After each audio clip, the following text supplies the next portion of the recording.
Hola. From the west side. It is me, DCThePurpleDiva, and welcome to Not So Random Chat. Happy Friday, everybody. Hey, Tatted Hearts. Hola. So it's Friday, y'all, and for some of y'all, it's already Saturday, and it is already officially winter solstice. So I thought that, I'd give some conversation about winter solstice and also about just what was originally celebrated on December the 25th. So I hope that's okay. Why is it that no one judges you for not liking tomatoes on burgers, but when you put pineapples on your pizza, it's the end of the world? I don't know. I know. I don't like tomatoes on hamburgers either.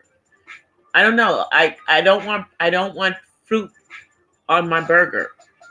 And people forget that tomatoes are a fruit. Yeah, but I know. Some people don't like the pineapples on the pizza. I don't care. I'm cool with the pineapples on the pizza. Yep, I'm cool with them. So let's see what I got going here. I'm just pulling up my information on solstice. So anyway, this year, when the winter solstice is on December the 21st, as usual.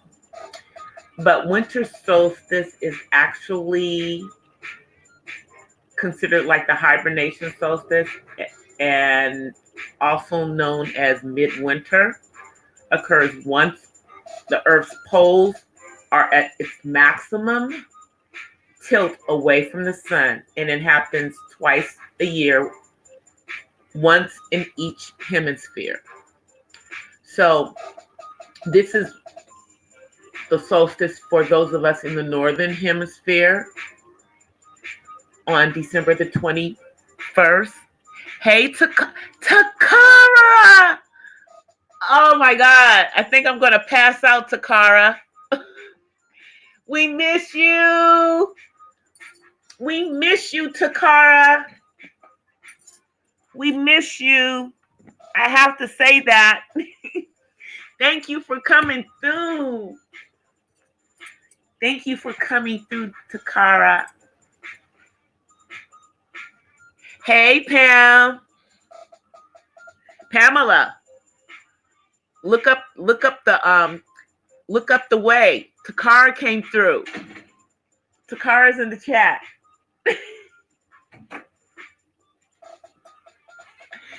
It is so good to see you in the chat, Miss Takara. We've been missing you. I'm glad to see you around.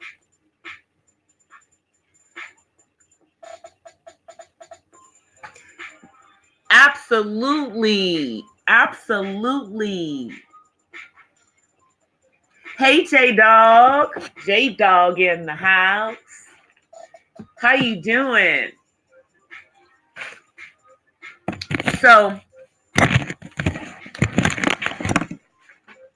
tomorrow, or today, rather, for some of us, not quite today. It's not quite the 21st for me yet, but it's winter solstice. And it's basically, the North Pole is tilted. It's furthest from the sun. And it is the official beginning of winter for those of us in the Northern Hemisphere.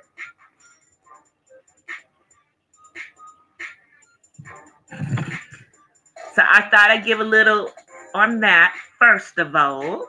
Hey, Queen. How are you?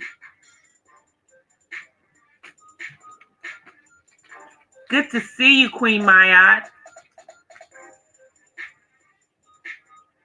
So that was just a little history on that. Now I'm going to talk about,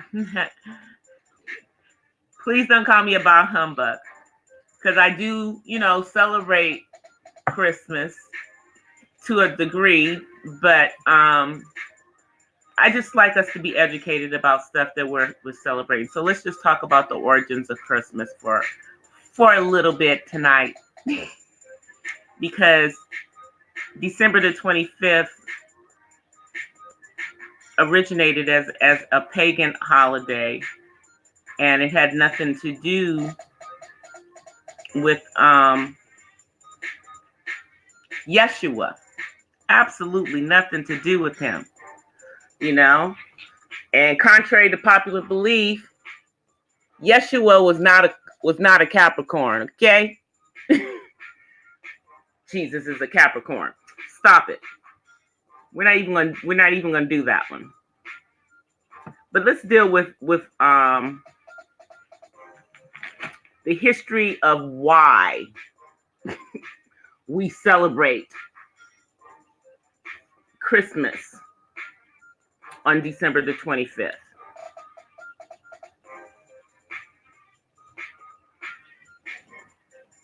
So Christmas is celebrated to remember the birth of Jesus Christ, who Christians believe is the Son of God. Okay, well, he is the Son of God, and it's not just Christians, it's pretty much believers that believe that, because we all know that being a Christian does not necessarily mean that you believe that Yeshua is the Son of God. But I'm sorry, let me continue. It's hard for me to say it without my commentary, but I'm sorry. I have to put my little 2 cents in there. Okay. So the name Christmas comes from the Mass of Christ, or Jesus, a mass service which was sometimes called communion or Eucharist, where Christians remembered that Jesus died for us and then came back to life. The Christmas service was the only one that was allowed to take place after sunset and before sunrise the next day. So people had it as a midnight. So we get the name of Christmas shortened to Christmas. The date of Christmas. No one knows the real birthday of Christ, blah, blah, blah, blah, blah. We know that. So why do we celebrate it on December 25th? Hey, commentary with Latu. We're going over the history of Christmas.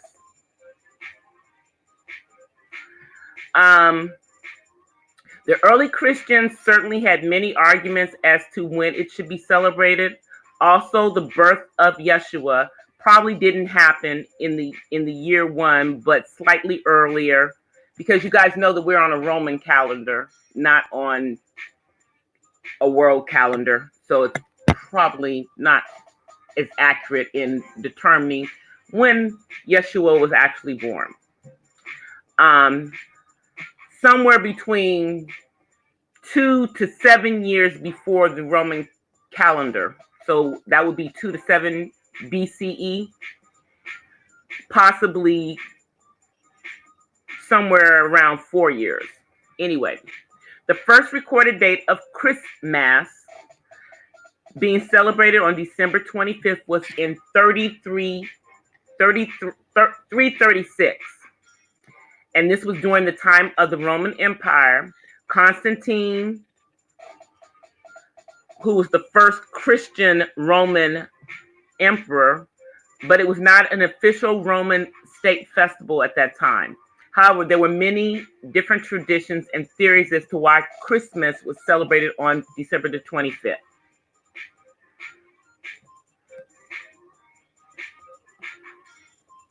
Did I miss somebody? I think I missed somebody in the chat. Oh, Christ TV. Okay, hey. Some people think that December 25th might have been chosen because of the winter solstice and the ancient pagan Romans midwinter festivals called Saturnalia took place in December around this date. It is also the time when people already celebrated things. Hey, Nina Vixen, how are you?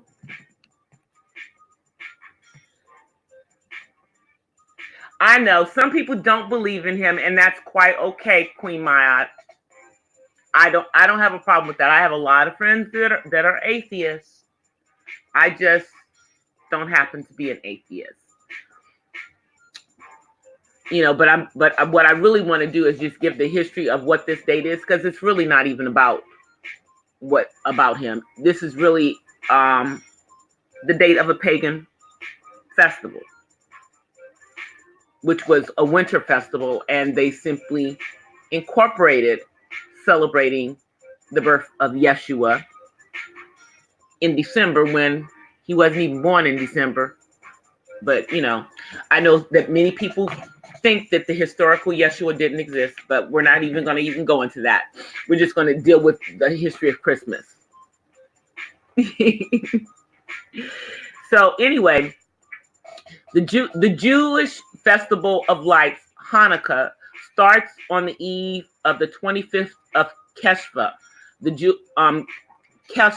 Keshlev, the month in the Jewish calendar that occurs around the same time in December. And ironically, this year, Hanukkah and Christmas are starting around the same time.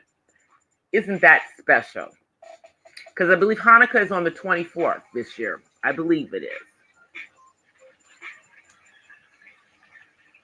So let me get back to what I was saying.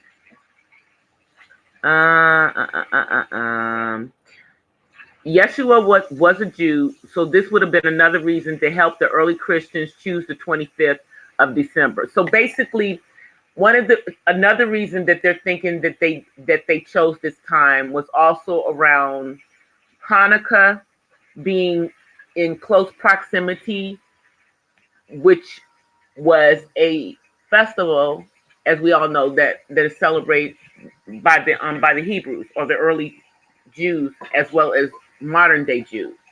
But the real reason that it was picked at that time was, again, dealing with incorporating some of the paganism that was in Rome into the early Christian church. It was even at that time that they even started calling themselves Christians, because I'm sorry, the early believers in Yeshua didn't call themselves Christians. They didn't even deal with him being called the Christ. That was the Roman church that decided to make him the Christ. That came from Rome. And so when Constantine became part of the believers, he brought in a lot of the paganism, and they did have festivals that were in December. And so the way that they justified making it at that time is that they referred, that this is also the time of Hanukkah, because many of the early believers also actually, they were many of them were Jewish, but they were also believers. So, but a lot of this has to do with us using the Gregorian. You do know we use the Gregorian calendar for all of our stuff. And if we actually use the similar calendar to what the early church used, then we wouldn't even be having, there probably wouldn't be a Christmas. Let's just be honest about that. But the Christmas came about because of Constantine, who also labeled himself as a pope, which is laughable in and of itself. And for those of you who don't know, I grew up in the Roman Catholic Church, and so I have a different perspective on Roman Catholicism, if I may say so myself. But just as a FYI, when the church split, the early believers church split, and the Roman Church started, and then you had the Greek Orthodox, which is the Eastern, Eastern Church. They didn't celebrate this Christmas. It was not part of necessarily the church. No, he wasn't. That's what I'm saying. He just took on Catholicism, took on Christianity because he wasn't a true believer. It was just easy to get that in there and then also keep his paganism in there. I'm trying to see. Let me see. I'm looking up. I wanted to look up St. Nicholas and give y'all information on St. Nicholas and how Santa Claus got incorporated into it. Because if the real reason for Christmas was, to celebrate, the birth of Yeshua,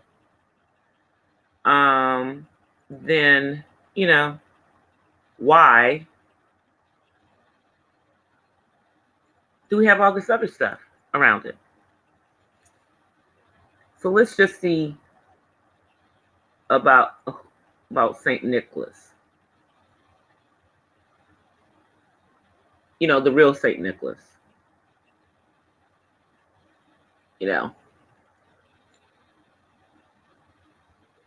I know that. And if you think about it, see, Catholic actually just means the church itself. Then you have Roman Catholic, I can't, my reasons happen to be, because of the child molestation. I've told you guys, and I just feel strongly about it. So, I don't think they'll ever be able to right that wrong in my eyes. That doesn't work. No, that one doesn't work. Hey, Emmanuel, how are you? So let's just talk. I just want to talk about who St. Nicholas was, because St. Nicholas, was supposedly a saint within the Catholic Church, and anyway, I'm not going to go into saints. But who St. Nicholas actually was, he was a Christian bishop who helped the needy. After his death, the legend of his gift-giving grew. St. Nicholas transformed into the legendary character called Santa Claus, who brings Christmas presents to children around the world. But let me tell you about who this person actually was. Oh, he wasn't Catholic either. He was just, he lived before the Roman Catholic Church that was around. But St. Nicholas was born around 250, 280 in Lycia, an area that is part of what is present-day Turkey. He lost both of his parents as a young man and reportedly used his inheritance to help the poor and the sick. He was a devout believer, and he later served as a bishop in Myra, a city that is now called Dimri. So he was actually from modern-day Turkey, even though we know about all the little, myths about him that are in European history. He actually was not even from Europe. So I wanted to dispel that myth about St. Nicholas. Let's see. There are many, many legends about St. Nicholas of Myrna. One story tells of how he helped 3 poor sisters, and their father did not have enough money to pay for their dowries. and thought of selling them into servitude. 3 times St. Nicholas secretly went to their house at night and put a bag of money inside. The man used the money so that one of his daughters could marry. On the 3rd visit, the man saw St. Nicholas and thanked him for his kindness. He also reportedly saved 3 men who were falsely imprisoned to death. So these are the kinds of things that the person who they have made into Santa Claus actually did. He wasn't, his giving came out of, wanting to help people who were in need. But it wasn't necessarily just about children. That's the myth that he grew into. He was actually just helping people because he was a kind person and he was a devout believer in Yeshua. So now I'm just going to give you guys a little bit of the legacy. And I'm sorry if I sound so if I'm being boring, but I promise I'm almost done. I'm almost done for those of you who celebrate Christmas. I promise I'm almost done. Okay. So we're just going to talk about the legacy and the death of St. Nicholas. St. Nicholas is believed to have died in December in the year 343. Over the years, stories of his miracles and works with the poor spread to other parts of the world. This is how they started to have this myth of him in Europe. He became known as the protector of children and of sailors and is associated with gift giving. He was a popular saint in Europe. Again, that's what I told you. Until the time of the Reformation in the 1500s. So basically, he was very, very popular in Europe until the split within the Catholic Church and Protestantism came into play. During the Reformation, a religious movement that led to the creation of Protestantism, they turned away from the practice of honoring saints, which is correct. In the Protestant Church, those of you who did not grow up Catholic know that it's only the Catholic Church that has all the saints and all the statues, but we all know that those statues that they have come from a lot of pagan gods. One more thing. Okay. The Dutch did continue to celebrate the feast of St. Nicholas in December, and it was a common practice for children to put out their shoes at night, and in the morning they would discover gifts that St. Nicholas had left there for them. Dutch immigrants brought the legend of St. Nicholas, known as Santa Claus by his nickname, to America in the 1700s. St. Nicholas went through many transformations in America. From Santa Claus became Santa Claus. Santa Claus became Santa Claus. And instead of gift giving on December 6th, he became a part of the Christmas holiday in the 1820s. So that kind of gives y'all a brief of how we all came into all of this. It's basically them taking celebrations that were done, a celebration that was actually done in the church as a midnight mass. And that's one of the reasons I think that even to this day, many churches have a midnight service on, Christmas Eve going into Christmas, because that's what it originally was a midnight service. But the inclusion of St. Nicholas all was them just kind of pushing all of these traditions together, and Christmas as we know it today really came out of how it's celebrated here in the United States, and that is what became this whirlwind tradition. But it came from the Dutch bringing those traditions over to the United States and that growing into Santa Claus, and then Santa Claus becoming this worldwide phenomenon again. But none of this has anything to do with Yeshua. It's all about mythical people doing mythical things. So, in brief, that's my spiel on the origins of Christmas, having to do with other things more than it really has anything to do with the Christmas, which is the midnight service. Because I don't even think that many churches do those midnight services. They still do, but not as many as they used to. I could be wrong about that. But I'm pretty sure, I think Catholic churches still do that. I know a number of them still do it. So I finished running my mouth about that.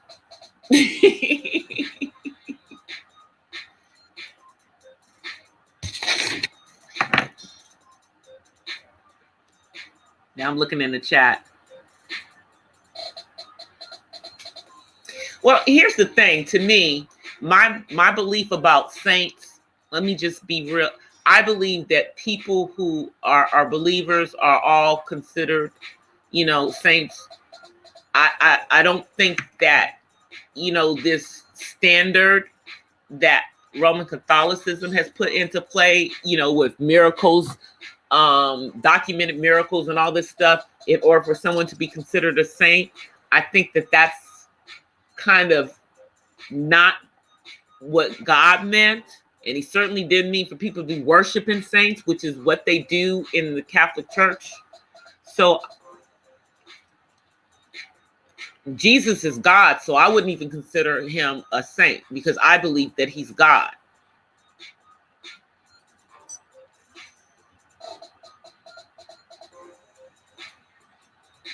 I think that he's God.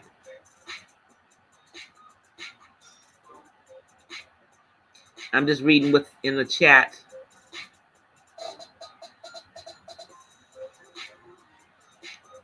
Is DLD in the chat?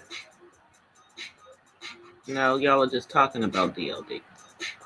So, I mean, does anybody else have any thoughts in regards to that? In regards to, just the celebration of it? Because I know a lot of people do not, celebrate Christmas because, of obvious reasons. They know either they don't believe, in Yeshua, being, the Son of God, or they just, don't believe in the commercialism of it.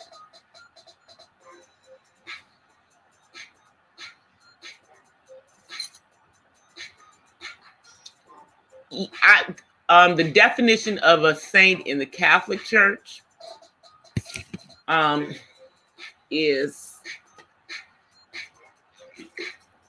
they have to have what the way that they do it is that the person have to have miracles that have been performed in that person's name.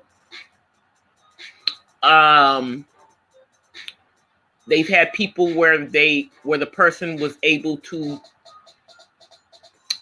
translocate. In other words, the person was seen in two different locations at the same time, and it was validated that they were in these two different locations at the same time.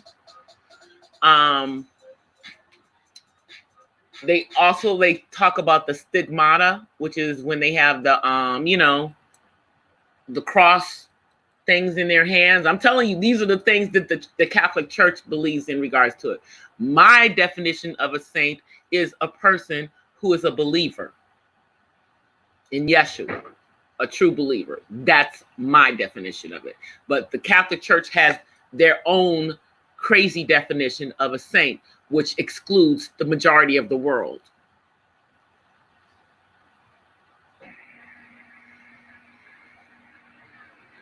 I'd like to hear your thoughts, Latu. I think we're all controversial in here. Hey, Terry. I just finished talking about Christmas. And that's what we're talking about right now. Yeah, just, talking about, this is really a commercial holiday. It has nothing to do with Christ, with Jesus, or Christianity, really. Excuse me. But I'd like to hear Latu's controversial thoughts. That's what I want to hear. I know. But I respect everybody's opinion. I respect people's right to believe in God, and I respect people's right to not believe. I just, for me, and this is just for me personally, I think that we as human beings are arrogant to think that we came out of chaos and that a higher power did not create us. Even if you don't believe that Yeshua is the Son of God, that if you don't believe that there's a higher power, that to me kind of confuses, people who believe that, we came out of nothingness. I refuse to believe that we came out of nothingness. I can't even fathom that part.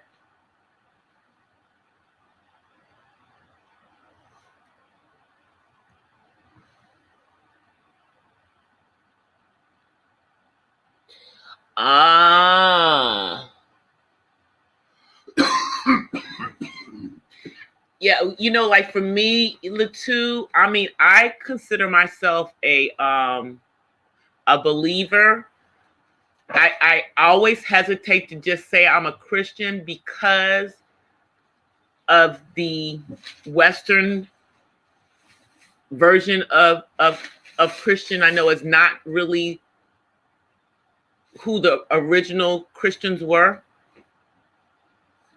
or the original believers were. I mean, the original believers didn't even call themselves Christians. That's a European part put on a relationship with God. So, yeah.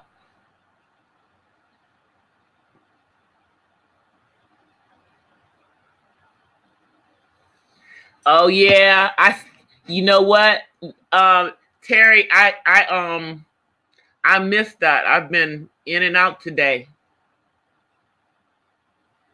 Evolutionary theory, man. You mean Darwinism? I just think Darwin was an idiot. He missed it completely. People keep looking for this missing link that doesn't exist. I'm going to drop the link down in the chat if anybody wants to come up. Just give me a second. Yeah. I think that Darwin missed it completely. I really do.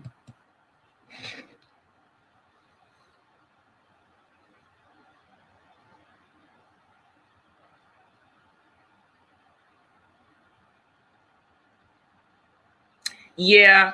I mean, see, for me, Latu, my beliefs are because I know who I am, and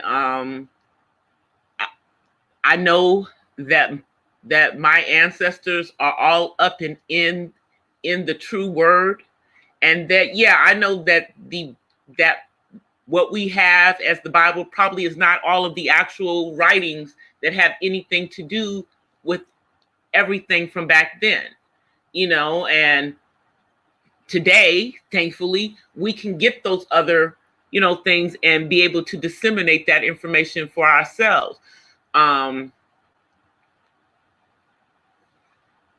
And for me,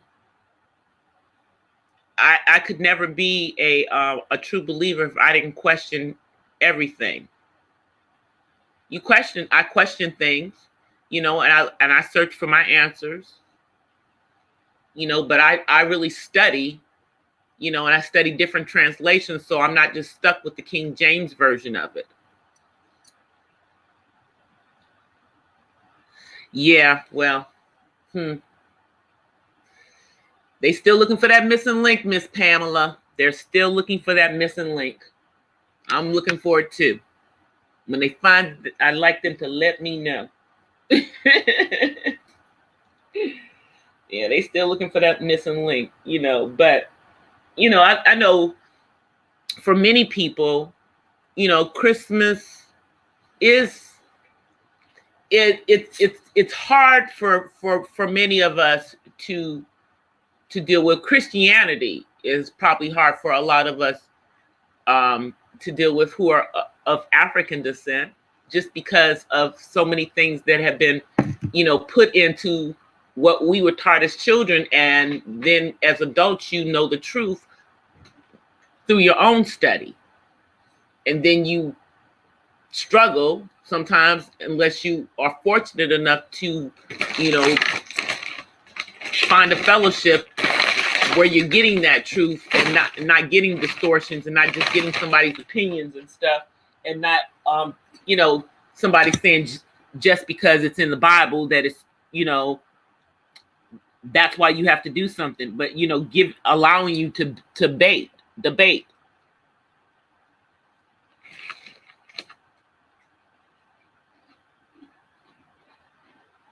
So I'm looking for my music.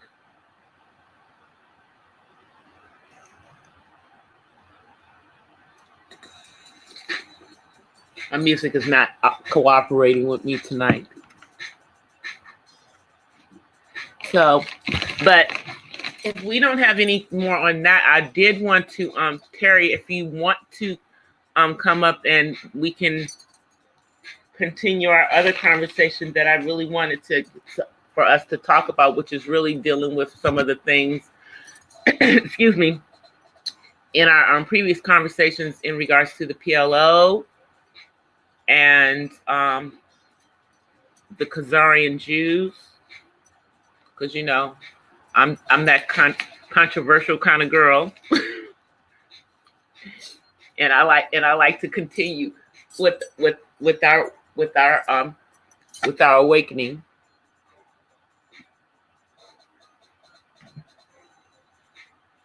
I'm just reading what y'all are doing, what y'all are saying in the chat. Yes, and see, like I'm telling you, with the situation, a lot of the stuff that's going on in the Middle East today, you can see those things in some of the writings that are in, the Bible. I mean, some in the prophetic books, and that's the thing. Those things, like really, really intrigue me, especially the things that are coming out of the book of Revelation, when that book was written to the church 2,000 years ago, yet things that are said in there are coming to play today.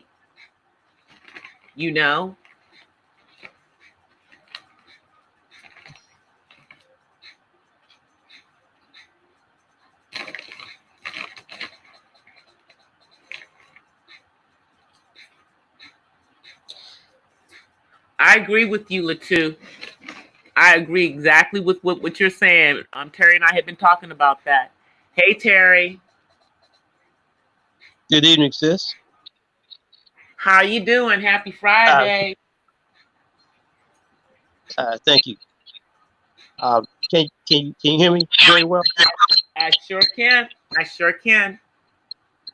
Okay, because when I reviewed last night's live, it sounded like I was mumbling. Well, now you're me. to Borg a little bit. So what I'm going to do is I'm going to mute myself. Oh, okay. If that helps, okay? All right, if you like, that's fine.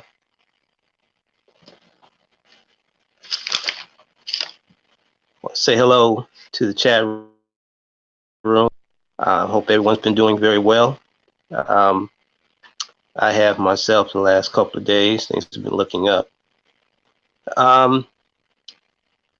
And I do appreciate, sis, you allowing me on your platform. As I always say, I appreciate it, and I don't take it for granted. It's an honor and a privilege.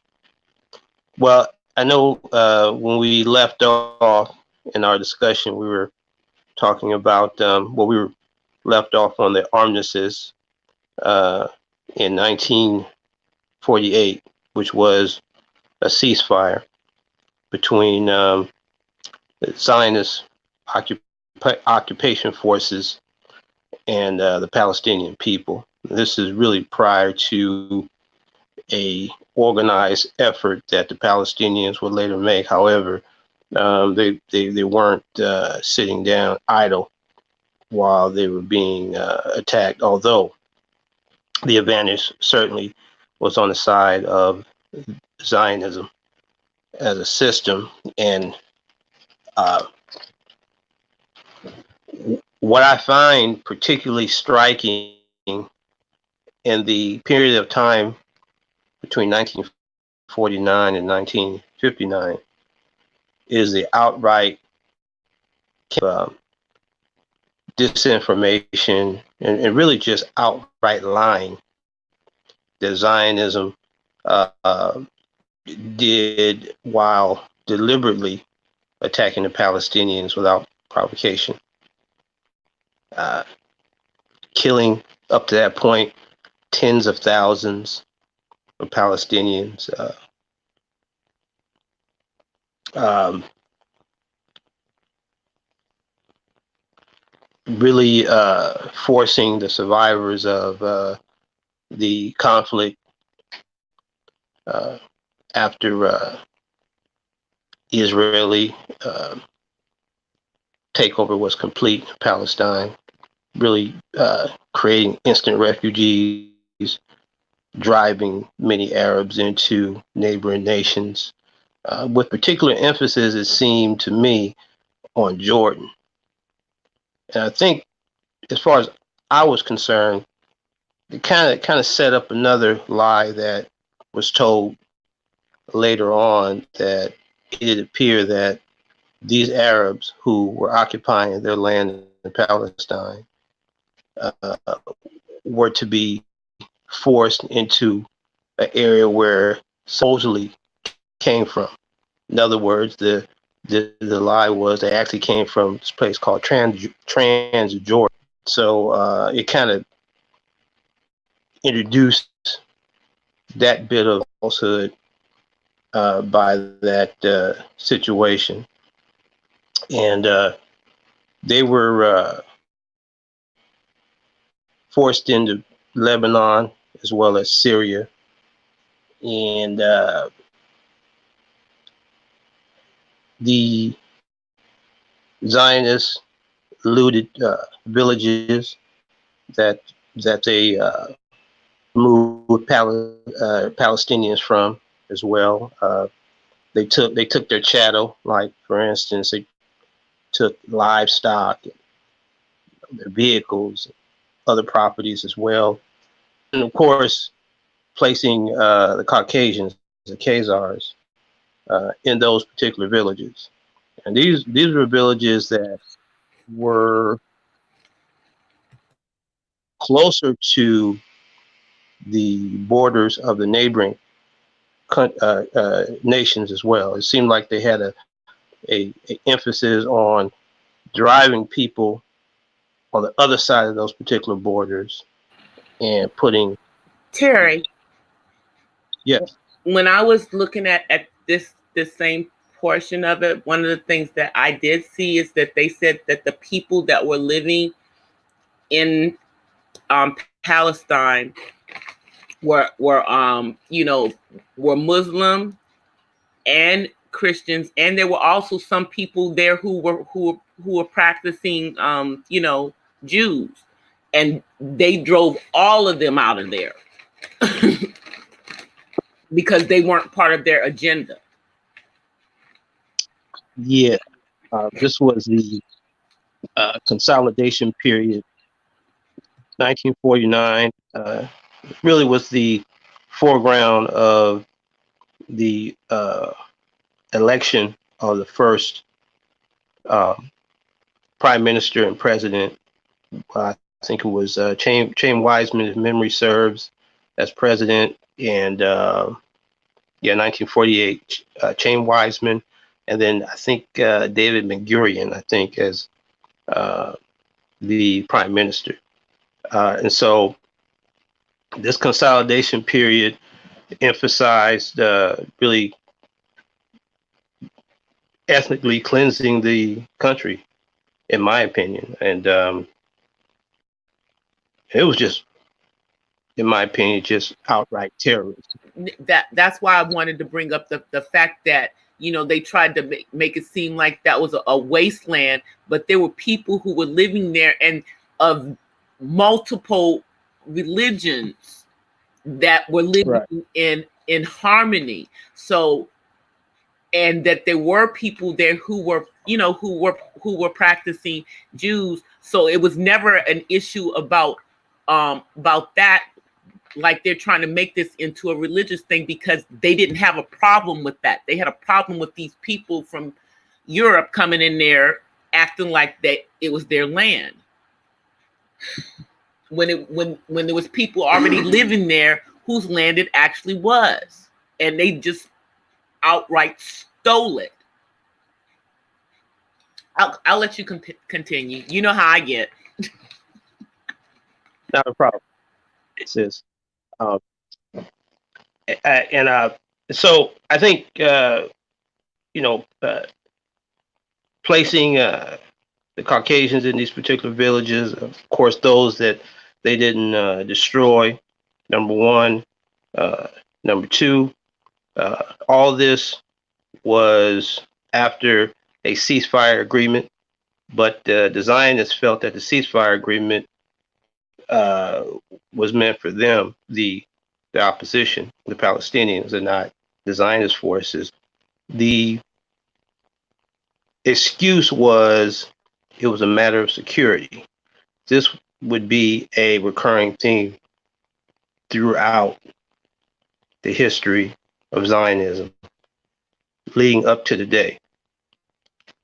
They always make an excuse of attacking Palestinians, killing Palestinians, and forcing Palestinians out of their land based on some security measures. And all this to promulgate the falsehood that the Palestinians are the terrorists. I only say this because a lot of these things actually happen. No, yeah, as if that's why I wanted us to talk about it, because all of these things are what forced the Palestinians. They forced their hand. They kept calling them the terrorists, so they became what they called them. You know, I mean, even though they really aren't, but that's the reason why, you know, that's why we have this perception of them from this being, you know, spewed from the Zionists. yes. Also, the lie that as if there's some sort of immorality to resist the Zionist advance and to build resistance, which by 1952, you would see the stirrings of a paramilitary force that was put together by Egyptian forces that was within the occupied territories as well. In fact, what I found out was there were 3 countries that was part of the occupied territories, the West, meaning the West Bank, Gaza Strip, that the Palestinians that were inside these particular areas, which was part of the UN partition, was essentially held in by the Zionist military forces. Now they call it the Israeli Defense Force. I the Zionist forces because it was the Zionist movement that culminated with the seizure of Palestine. So when you hear me say Zionist forces, it's analogous to what other people may call the Israeli Defense Force. So you had forces in the Gaza Strip and the Sinai Peninsula this period of time. Jordan was in the West Bank and East Jerusalem and Heights. I'm sorry, I don't have a map in front of me to point these things out, but they're very, very easy to look up on the net. You can see these things for yourself. Um, Give me a second here. No problem, Matt. I just wrote it in the chat. Palestinian Liberation Organization. Right. That's what PLO stands for. Yeah. And I mean, they are basically, they were formed to basically, try to fight for the people who were pretty much unlawfully put out of land that they had lived in for thousands of years.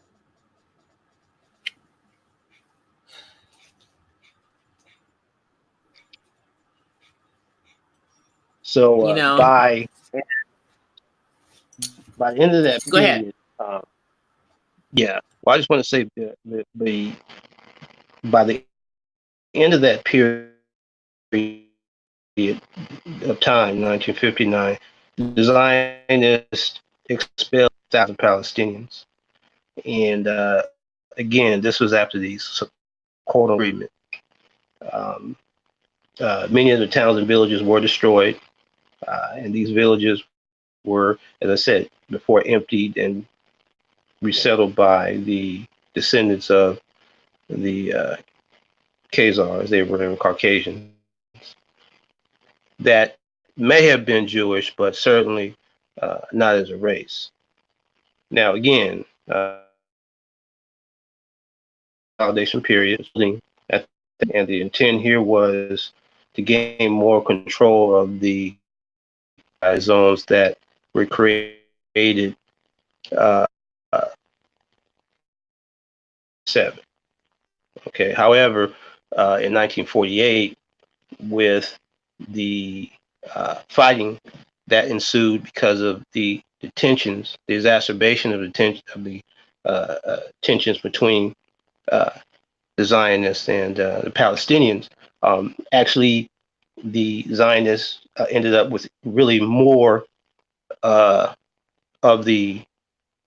Palestine that was decided by the UN. In fact, they ended up with about 56% initially, and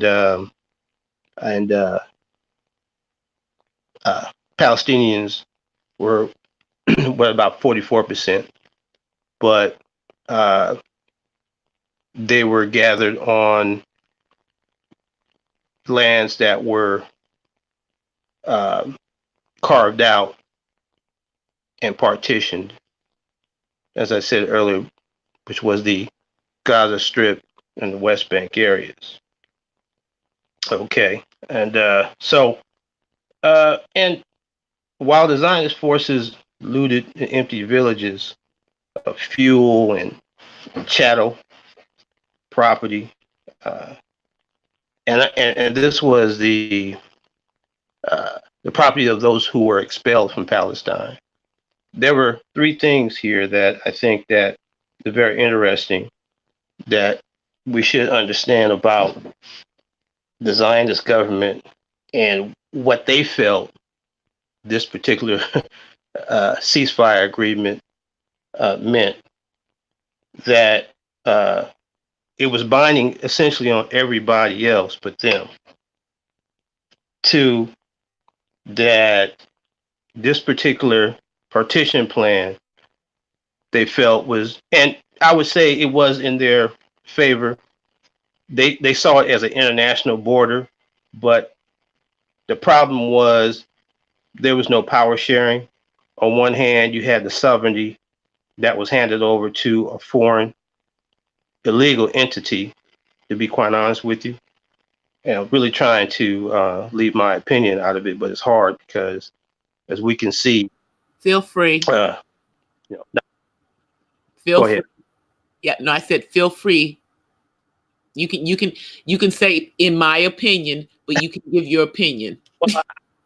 Well, I have up to now, but I decided I should really just stay neutral. I have, you know, sis, I have, but what I'm trying to do is not be so biased because for the benefit of those who probably haven't studied this particular history, that area of the earth, I just want to leave it to them to actually make their own Yeah, decisions based on their own, because I, yeah, I, I I know and you know I mean, I definitely know I'm correct in terms of my analysis, but what I'm trying to do now is back off a little bit and sort of be neutral in terms of explaining yeah. I mean, and the this is information. I just we like understand that way. both sides of what's going on in that conflict, and people understand and know the truth versus what the media and what history wants us to think is the truth. Right. As I do have a political opinion on the matter, of Yes, course. So I'm trying my best. I'm definitely struggling I to you remain and neutral in this. you But and me both. I just it's just we know the truth, and it's hard. right. All right, proceed. Uh, I'm gonna stay. I'm gonna go back on mute because when I come off mute, it makes you pop, and if I'm on mute when you're talking, you're clear. okay. No problem. Okay. No problem at all. Let me just continue here. We're talking about the what the ceasefire, uh, uh, how the Zionist government and the military forces there, um, how they interpret it as well. As I said earlier, they felt that it was binding on really everybody else but them. Second thing was they felt that the ceasefire itself, uh, the demilitarized zones that were created by the UN should be international borders in scope. But the problem was, on one hand, the Zionists have de facto uh, sovereignty of the entire country, and apparently the Palestinians were given a de jure uh, sort of a nominal independence that really meant nothing because they had no power. Because again, even after these agreements, as we just seen minutes ago, that they were being pushed out of Palestinians by the tens of thousands up until that point. Uh, but the Arabs themselves really had the opposite view. Uh, you know, they understood that one, they were still in a state of war. They were the ones that occupied the land and were saw themselves being ran out, murdered, and of course the physical body of Palestine partitioned. Two, that the ceasefire did nothing to change the fact that they were in a state of war for the very existence, or you know. And then the third one was that they should have a right of return. However, the policy was right of return for Europeans that considered themselves Jews by and large, and not the Palestinians. In fact, that was policy that came directly from the government. They wanted those people out, and that's exactly what happened. And in fact, I believe it was an order given as early as 1948 to make sure that these particular lands and these villages that existed at the time that were predominantly Arab were cleared out, and then of course some were actually destroyed as well. Beyond. And doesn't that go completely against the wording? And I'm saying in quotation part, the wording of the Belfast Treaty that said that it was not supposed to harm the people that were already in the land. Absolutely, that's one of the contradictions. Yes. Yep. Oh, it's the thing is shot through and through with contradictions. Absolutely.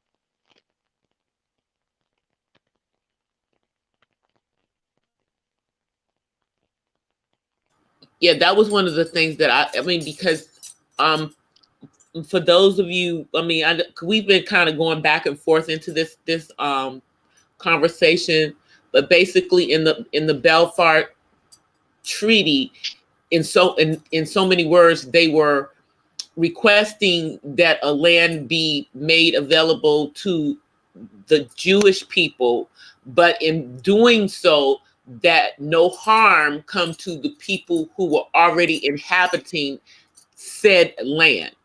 And when originally they went into Palestine, that was supposed to be the way it was going to be, but they immediately started ousting the people that were in the land and telling them to go back where they were from, you know, like they hadn't been living there for the last 1,000 years. I'm sorry, you can continue. No problem. Don't even worry about it. You can interject anytime you like. To be honest with you, I'm trying to, as I said before, I'm trying to restrain myself a little bit in I terms know, of but I can't restrain myself. Not only my bias, but my delivery. I'm trying to string it out a little bit here so I can be not only clear but concise in terms of getting the point across. And then at some point, I guess if we ever go into question and answer, then Exactly. probably. I agree. All right, continue. I'm going to go back on mute. No problem. No problem. The Zionist government of occupied Palestine. See, I did it again.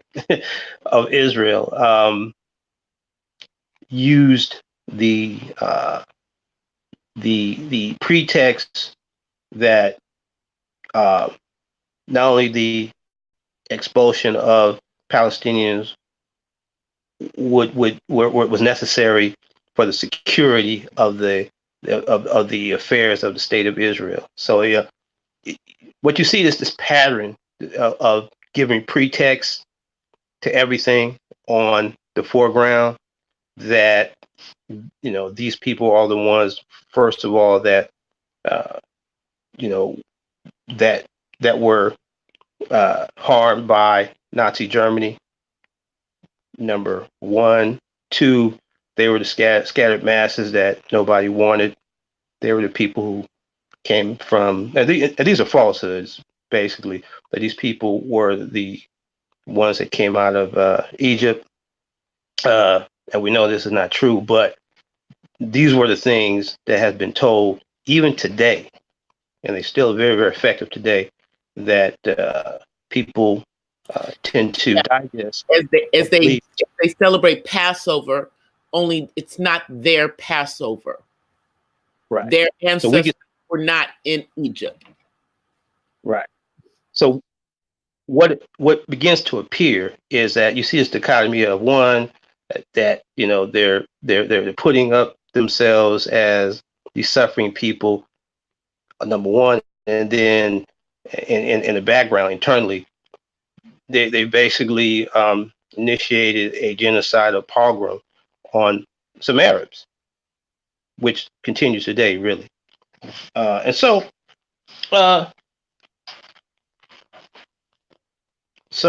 around 1949, at this point, the Zionists initiated a free fire policy, which was made up of one, patrols to capture and expel Arabs wherever they were. Two, set up ambushes for Palestinians, and that included the setting of booby traps and other search operations of Arab villages. This was policy, you understand. At this particular point, they had a government, they had courts, they had a legislature, and this was their internal policy.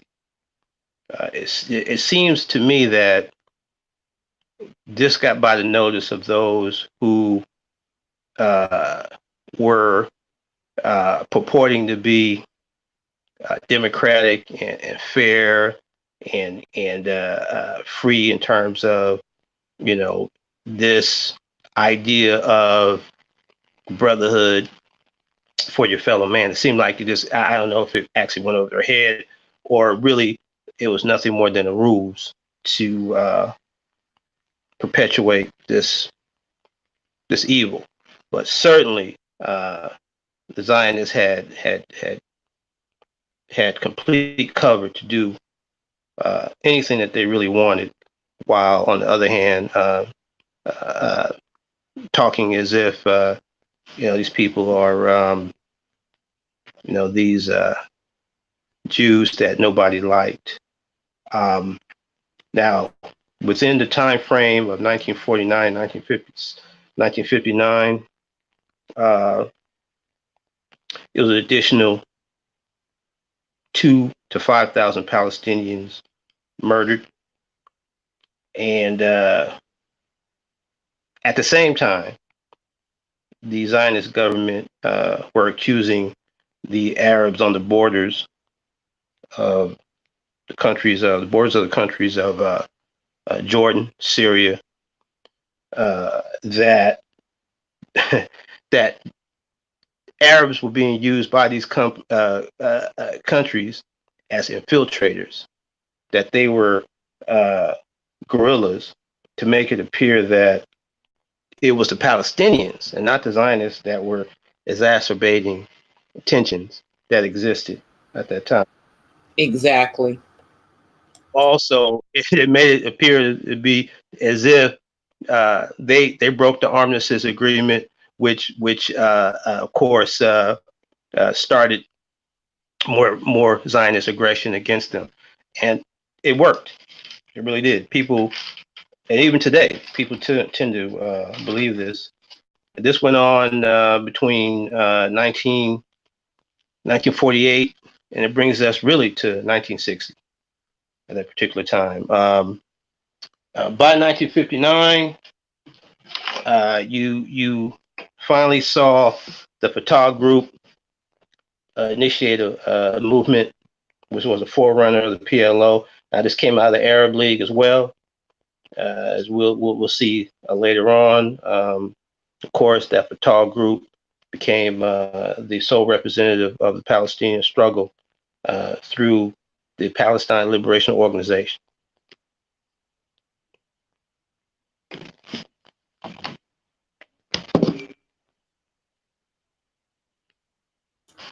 Yep. And one of the things that I wanted, one of the reasons I wanted us to talk about this is because, although the travesty that happened at the Olympic Games were, to those Israeli athletes is a tragedy. That's a tragedy, all of that stuff that happened in regards to that. However, we want people to understand there's two sides to this whole situation, that these people lived in this land, and it's not like they had come over from the neighboring countries. No, they were living in this land, since ancient times. Because one of the things that we do know about the actual biblical Hebrews is that some of them, lived, they all had scattered out of this land, and into the continent. And one of the things that troubles me is that the people who now occupy this land are claiming a history that is not really their own history. They're taking the history from the religion that their ancestors converted to after the death of Christ. Shall we be perfectly blunt about it?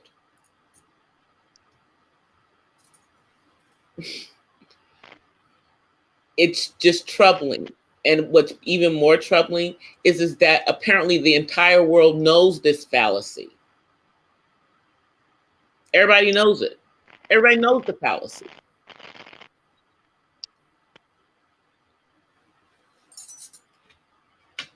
It's like it's a common knowledge.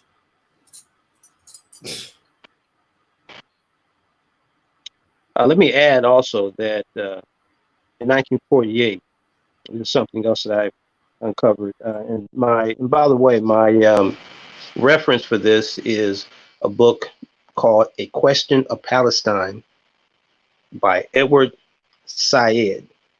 That is Said. It sounds like his name is Edward Said, but it's pronounced Said. He was an Arab, and in that book, it shows that 1948 there were UN observers that were on the ground as the so-called consolidation period of the Israeli nation was being made. UN reports show that they were doing some of the things that I just described that we're talking about, the stealing of chattel property of those that were dispersed from their villages, killings, and just a overall aggression. And in fact, the mediator was the famous Mr. Dr. Ralph Bunche. I don't know if anyone's heard. I know, sister, you probably know who that was. Seriously? So, are you serious? Yeah. No. Yeah, I had to verify that. Yeah.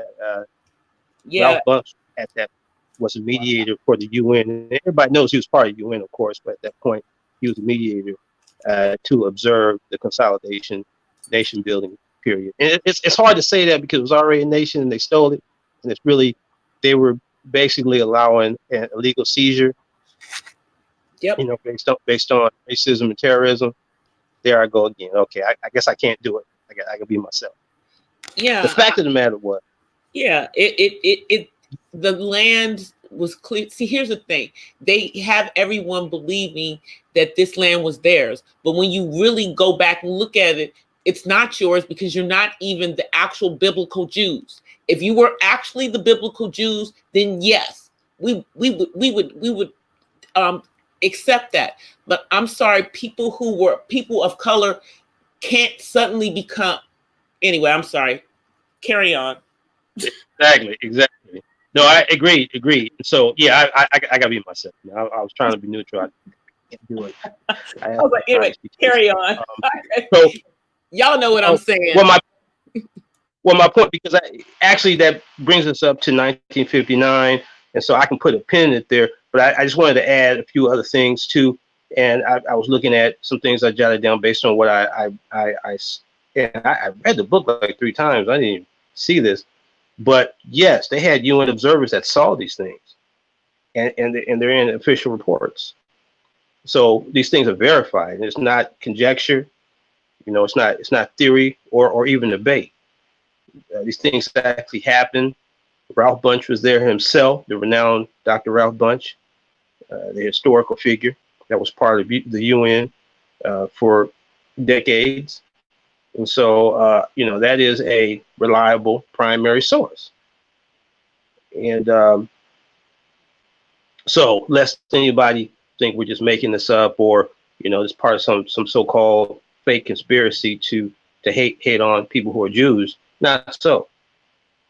Not so. This was designed, this movement that culminated in the really the terroristic takeover of someone else's land, point blank and simple. And I'm sorry if people don't like it. That's just what it is. And I would challenge anybody to look at it themselves and see it as anything different than what that is. There I go. See, I can't do it. I can't hold back. So, you know, so again, that brings us up to 1959. At this particular point, two things were significant in the resistance of the Palestinians. One, with the help of Egypt and Jordan, they started training in Egypt for a paramilitary unit that would really be sort of the arm wing of the PLO. This was 1952, actually. That was the beginning of that. In 1959, you saw the Fatah as a movement. Wasn't yet the PLO, of course, but Fatah would be the people who actually, which came out of the Arab League itself and became promulgated the Palestine Liberation Organization that ended up having observer status in the UN, and that was held as the sole representative of the Palestinian people. However, there are also splinter groups that I can go over the next time we do this, sis. Because it's important to know that the PLO itself, as a primary organization, wasn't alone in fighting Zionism. There were other more, let's say, radical groups that I have, and I don't have to go over it now, but I can go over it next time, that show you that these groups was for the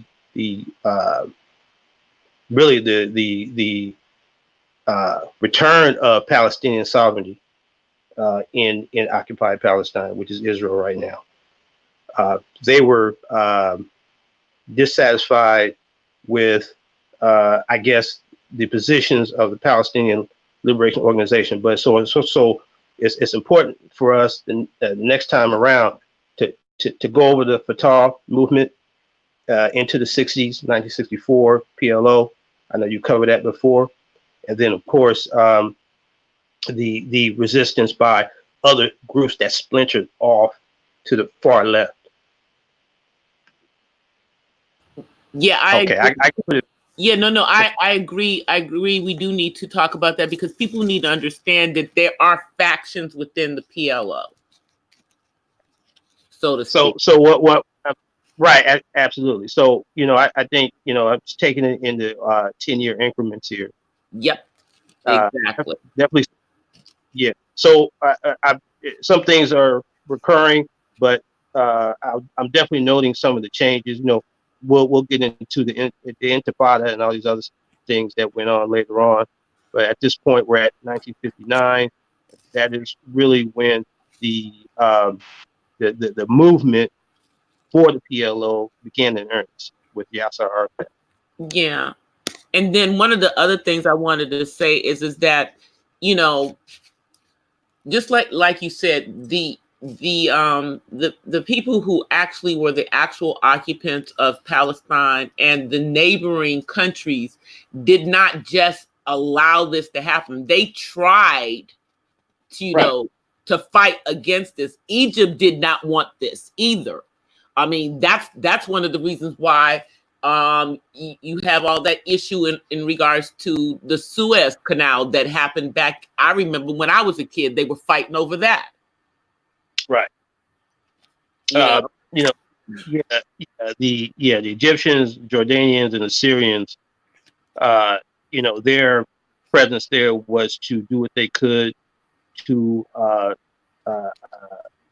preserve whatever integrity the armistice agreement of 1949 was, the ceasefire that is, was for the Palestinians, because they were essentially defenseless people. They really had no real military to speak of. They were disarmed through the 1920 occupation of Great Britain, the British mandate itself. In fact, right. let me just yeah, I want people to understand this is the reason why there's always, shooting going off in the state of Israel, occupied Palestine, whichever way you want to look at it, and it happened because the Zionists never abided by any type of peace treaty. So that's why there never really has been one, even though they claim there is one. It doesn't really exist. Right. Yeah. It's only de jure, but yeah, it's never in fact. Uh, yeah, absolutely. So those factions were there to do what they could to guard the interests of the Palestinians. Actually, Palestine had made a deal with Great Britain during World War I, and really they were double crossed. They were supposed to, and this is something I haven't said yet. I was going to say they were supposed to get their sovereignty, their total independent sovereignty after World War I, when the British Mandate. In fact, they were promised this prior to the Balfour Declaration. They were supposed to get their unconditional sovereignty and independence, and they were double crossed by the British government. Did you know that? No, but you know what? Yeah. All this is once again is colonization, and we have to think about the fact that they are currently, I mean, not England, but European France, and specifically, are trying to do neo-colonization on the continent of Africa. All of these things all fall into dealing. Everything that's happened has something to do with colonization by Europe in that region. Right, that's really how white supremacy works. In fact, yes, sister, they are officially under neo-colonialism and Mm-hmm. have on time, so it is official. But obviously, they're going to do everything they can strategically to maintain those particular ties. Obviously, you and I know, with Africa, to continue to exploit not only their resources, but also the labor and just the total wealth of the African continent, and really not just of those particular nations that are part of the French community, but Yeah, all over. and the problem is that Their even, interests crisscross. yeah, is that the heads of states in many of those 14 countries are pretty much in France's pocket. But it's the people that do not want the French occupation any longer, and Right. it's pretty much a grassroots effort that's Right. going on. Right. Absolutely. That's who stands to gain the most from a situation where Africa as a But continent could be totally independent. So yeah. Terry, to me, that would entail. Wouldn't that entail that now that kind of makes those specific governments maybe um more in turmoil, because if the higher officials are on one page and the people are on another page, that could lead to an overthrow. Yes. Well, it can be revolutionary, which is really what's needed, or it can be counter-revolutionary. Actually, it's that right now, but even neo-colonial government can be overthrown by the foreign power, and so I will put in for neo-colonialism. So it can go really any which way. And we they don't, I so mean, I mean, yeah, they don't want to do it through the election. I don't think the election process would work in their favor unless they truly had somebody in there that couldn't be bought by the government. well, you know, if you're talking about revolutionary forces. Those are the democratic forces that will complete some of the things that I've discussed on your channel and on mine. Then you would have to take it by force. Now, at this particular point, I don't believe that the people are organized to that degree. Yeah, doing But political. I don't think that they're at a you, point of any type of political coup. however, But uh, yeah, but I mean, at least they're on the right track of understanding that right, they have to have their own currency. Now, if we can just get like the west coast of Africa to be on the same page. right. Well, yeah, and again, it will only work within a African Union government for the entire continent, of course, and an integrated Yeah. economy.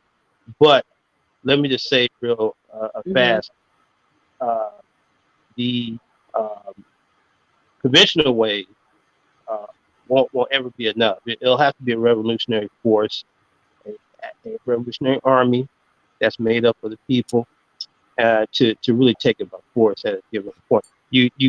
I think it's been proven some years ago that uh, you cannot legislate revolutionary change. You cannot do it. You can't negotiate a relinquishment of power. It's not why the foreign governments are Yeah. there.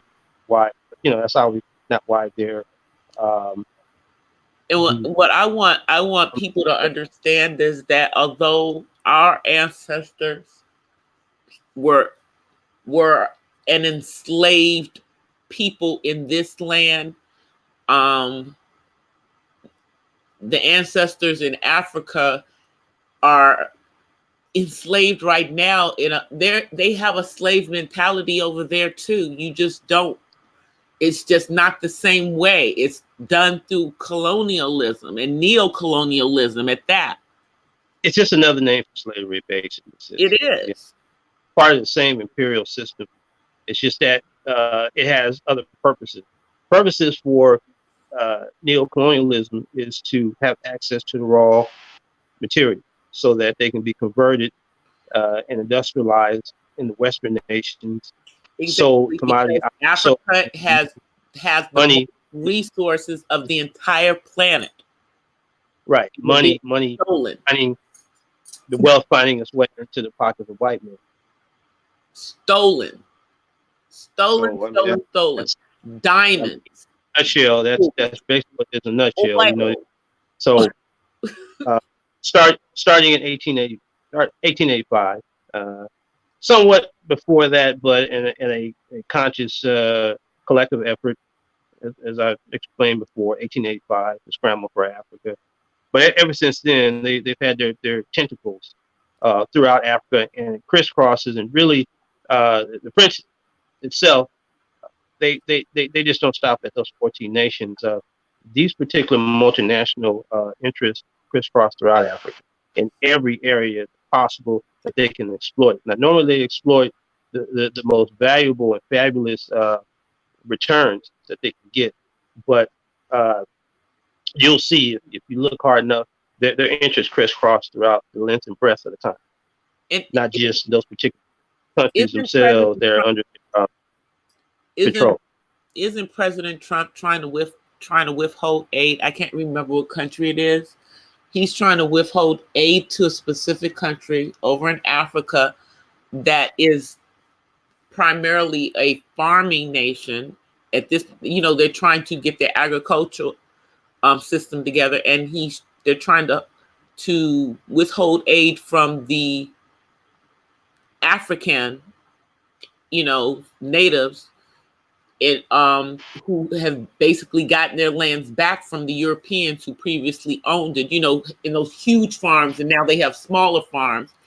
And he's trying to withhold aid from them and trying to get them to give their land back to white people. I'm sorry. Well, I think it has something to do with European, and yeah, I can believe I don't know. it. There's no nice way to say it. It's just Yeah. I gotta be blunt. That's what's going on. Well, they want that unfair advantage over blacks wherever they are, or even where they're most numerous. They want to maintain that I think it's in Rwanda. I want to say they Rwanda. still want that yeah, they still want that imbalance, if you will, with the Yeah, but I'm white. saying I think it's Rwanda. I think that's the country Okay, that's going okay, on. okay, but they want to maintain that uneasy imbalance, even where Europeans are not normal. See, it doesn't matter whether they're a minority or whether they're majority somewhere. They always want them on top of everyone else. So that, I mean, this is how white supremacy really works. I'm not so much worried about the Klansmen. I know how to deal with that person. But when you see strategic economic and political maneuverings going on, to me, under imperialism, that's where I can really clearly see white supremacy, because obviously it's systematic. That's really the way we really supposed to see it. Not just the guy with the white cover on his head, or the swastika on his chest. It's always been much more than that to me. Of course, I'm not dismissing those people at all, but this is white supremacy, really, what we're describing, because it deprives the rightful owners of their wealth. You cannot develop, and you cannot have a vibrant society with someone else controlling a lion's share of your material wealth. It's impossible. So we can see really here, if we're talking about Africa, we can definitely see why they have so much poverty there on one hand, and then on the other hand, you have people who are Africans, who are colonial minded, who want to maintain this relationship, because it's in their interest. Yeah, Now, I'm reading the in chat. I'm typing. fact, it makes the You're typing exploitation of there, Africa then it gets me to much typing. more systematic, much more immediate when you have Africans doing it. You see, the hidden hand behind them, and with the marionette string. Oh, It's he basically, didn't give me vital organs. Everything and else that, is of course, off, in case you were in a wondering. nutshell, neo-colonial.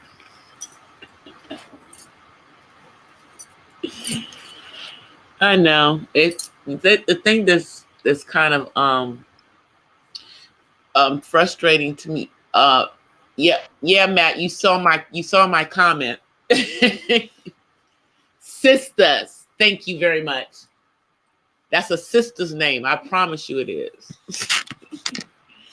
The thing that just bothers me is that while I'm watching, you see that you have nations that, okay, like isn't Mali is also one of the countries that's under French colonialism, correct? Or have they become truly independent? No, all of them are under neo-colonialism, and yes, Mali is one of the countries within the French community. Okay, okay. What country is it that actually has their full independence? Actually, none of them, to be honest with you. So They're all affected. They're all really affected by the same okay, so system, the then let same. me ask you a question. So the only reason that Egypt is not affected is because it has become Arab and it's no longer African. No, it's effective too, but yes, it's true that it's not an African regime. But when you are a country that's surrounded by other countries, that they're landlocked by foreign Yeah, control, you're really not, because no country can really operate in isolation and really guard its sovereignty at all. Because when those countries were carved up, as I've explained before, they yep. weren't carved up with future position that they will become totally independent of foreign power. So people have to understand that they're no more than frontiers. You see, so uh, it may be a nominal independence, basically, but in fact, no, not even those who don't consider themselves neo-colonialists. They're still affected by it, because 100% of the continent is. Got it. Yeah, I was just wondering, because I we all know that You know, although Egypt is primarily not what it was at the time, you know, in ancient times, Right, 7th century. Yeah. we understand that at one point in time, no matter what they do, and you know, and despite the crazy people on YouTube, let me just say this, on YouTube, who want to denounce that African people actually built the pyramids and the Sphinx. But I digress, you know, and we all know that's showing them showing the ancient Hebrews building the pyramids in the Ten Commandments. Guys, don't be believing that crap. We know that's not true. It's not even historically true. Well, you want to go to Sheikh Anta Diop. He was the one who tested the mummies and discovered the amount of melanin that would lead us to understand factually that um, they were African. Right, There. but I just want to let people know that even though you see them building the pyramids and building the Sphinx, we all remember seeing that in the Charlton Heston Ten Commandments and everything. If you actually Yeah. know your African history and know the actual Egyptian history, you know that is not possible because the pyramids were not built during the time of Ramses, who was actually the pharaoh at the time of Moses. So we know that Moses is a real person who actually existed. So even if you don't believe everything that's in the Bible, we can believe that some of the things that are in there are historical, and we're finding that the ages that they're saying are actually more accurately based on if you take those people that you know are real people in the Bible, you can figure out that a bunch of the stuff that they put in movies is just a bunch of crap that they want to do for fanfare. But how long has Egypt been under Arab occupation? Do you know that? Has it been just mainly because I in my head, in remembering my African history, I think that's been they've been in that land for quite a long time, like over 500 years at least. Oh, in terms of the Arabs being in Egypt and northern. Because of the Ottoman Empire and all of that stuff. Well, I mean, actually, the Arab Islamic impact. That was the part of that in terms of the.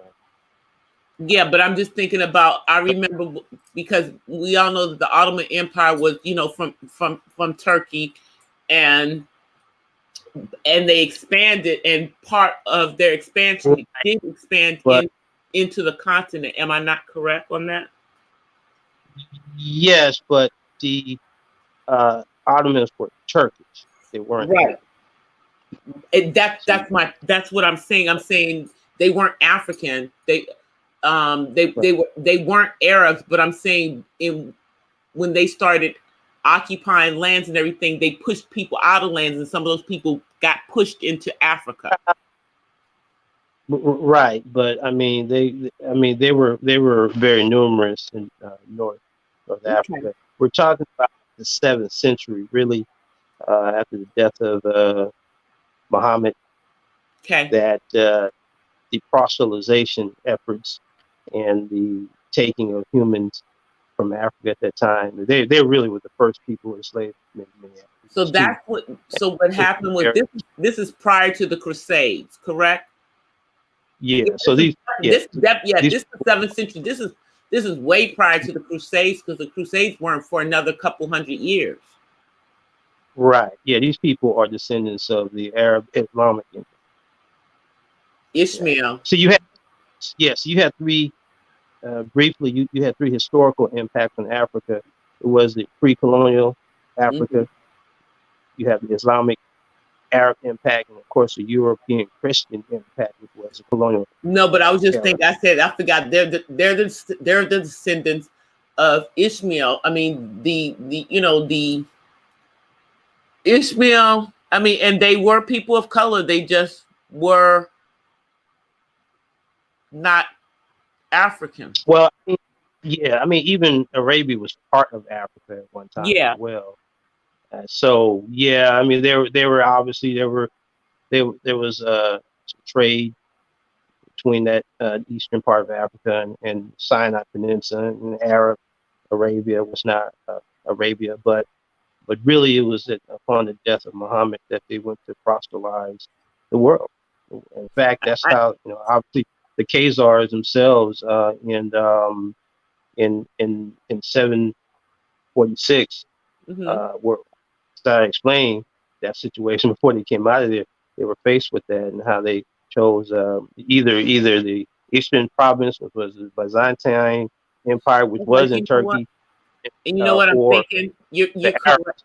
You're correct. Yeah, The Arabs were there for a long period of time, because even during the time right, of Yeshua in that region, I mean, he spoke Arabic. So never right. mind. And yeah. Answered So my own you actually get the question. more. No, it's all right. Yeah, So answer you my get the own Moors. Well, yeah, you get the Moors out of that too, in terms of them going into to Europe and spreading Islam as well. So, yeah, you had to have an early appearance of Arabs that were Islamic. Yeah, it's all of a sudden in my head, because I'm thinking even at the time of Yeshua, even though people don't even realize that Islam is older than Christianity, regardless of what we may think about it, because the original Muslims, they did actually serve the same God. It's just things that have happened within ways people have twisted Islam over the years. But originally, that their God was the same God as our God. Who those of us who consider ourselves believers in the one God, they believed in one God too. You know, Right. So, they just have a but different version of who He is. right. And I didn't want to go too far without answering the question for Egypt. Yeah, these people are descendants of the Arabs, Yeah, that came in. and I see uppity unicorn in the chat, because I know she knows. She's Hello, correcting us. Thank you, uppity unicorn. She's correcting me nicely. Thank you. Because then I suddenly, when she started talking about Arabic, I'm like, you know what? Never mind. Jesus spoke Arabic, so clearly, the Arabs have been in that area since over 2,000 years. So I'm nothing to answer. Right. So Nothing to answer. yeah. I was like, So nothing to so answer. They've been there forever, for a long time. They've been there as long as Africans have been there in Egypt, Arabs have been in Egypt. right. I mean, I see them as guests. I see them as guests. I mean, they're not native to Egypt, nor Right, part of but I Africa. mean, but they've been there for over 2,000 years. Right. Nonetheless, They, they did. they're there now. Yeah, they didn't suddenly, come in there doing like the 1500s. They were well established, there. But I'm just saying, at the time of Moses, Right. those were not Arabs. Those were black people who were in Egypt. Right. Now, let me just say this. Let me just offer this. I have heard some so-called Arab scholars give the ridiculous uh, lectures that Arabs have always been. It's ridiculous. I've heard that before. Yeah, I mean, but we know by the Sphinx even before, because thank God they're pictures of what it actually looked like before they shot the nose off, so we know. all up Nile Valley, all up and down Nile Valley. That's just only one. But all up and down Nile Valley, you can see evidence of people with Roy features. Oh yeah, they can't. With, It, with with with what they consider what they that's call not the bell pepper nose, with that bell yeah, pepper nose. it's not even up for debate though. Really, to be honest with you, with them or anyone else.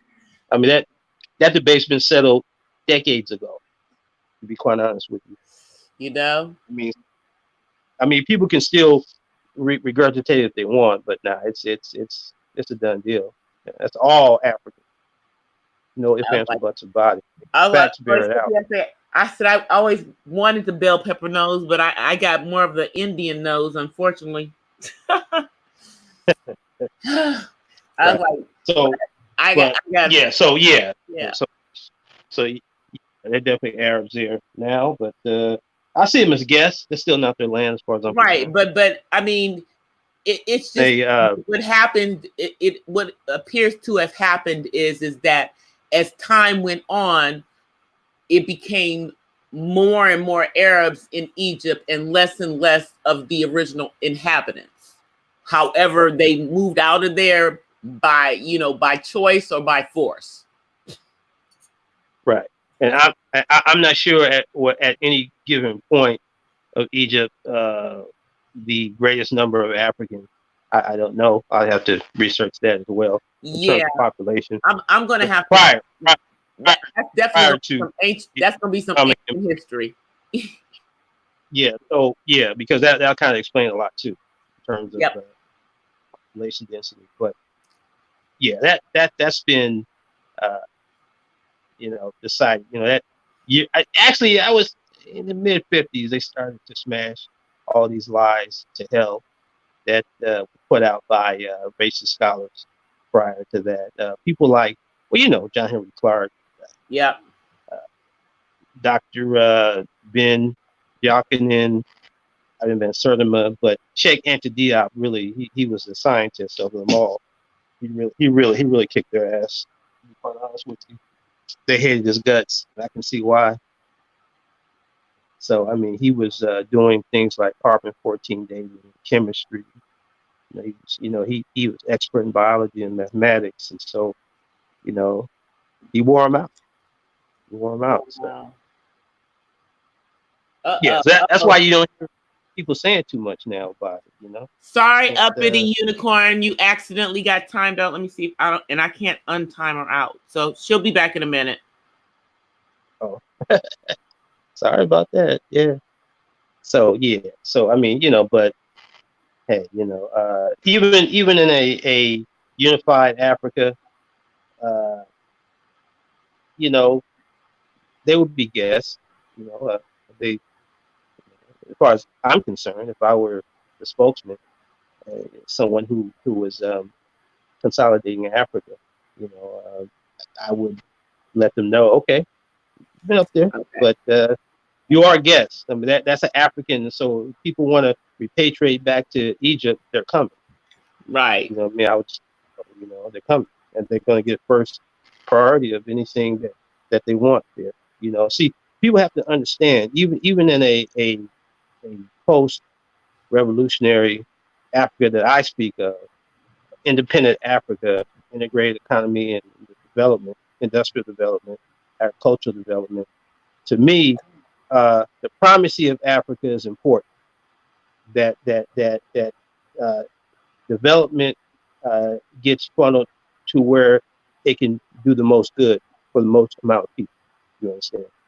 And so that means all the areas that were once populated with Africans, they're now where the Berbers are, places like Algeria, Arabs in Libya. Okay, we understand who's there. We understand the demographic, but if Africans want to come back, you're not going to resist.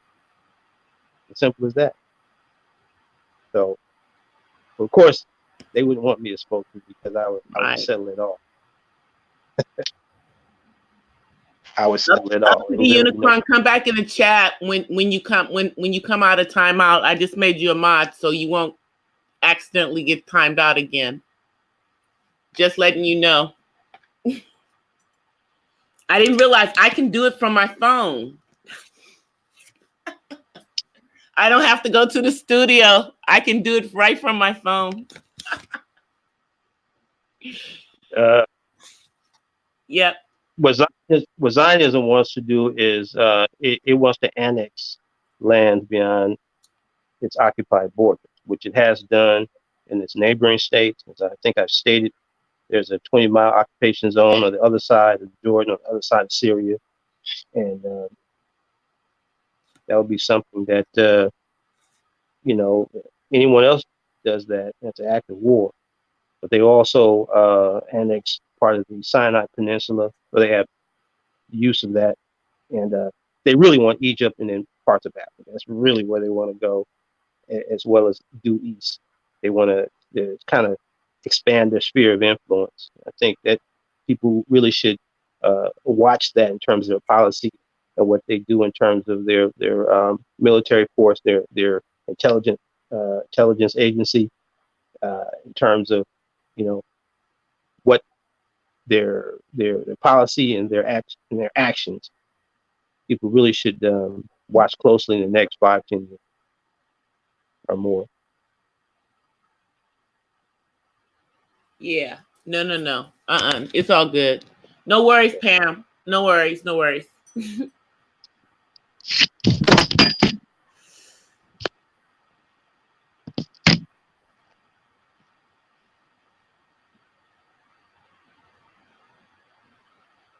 Tom Cruise is a Zionist, right?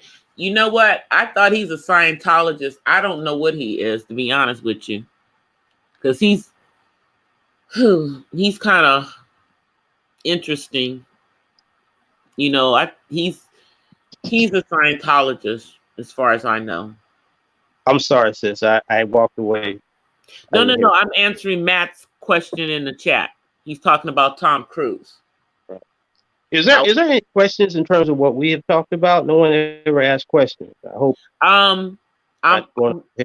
Do you guys have any questions?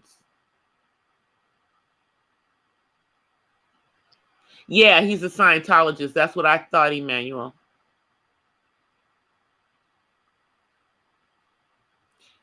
Yeah. Scientology is different than Zionism, though.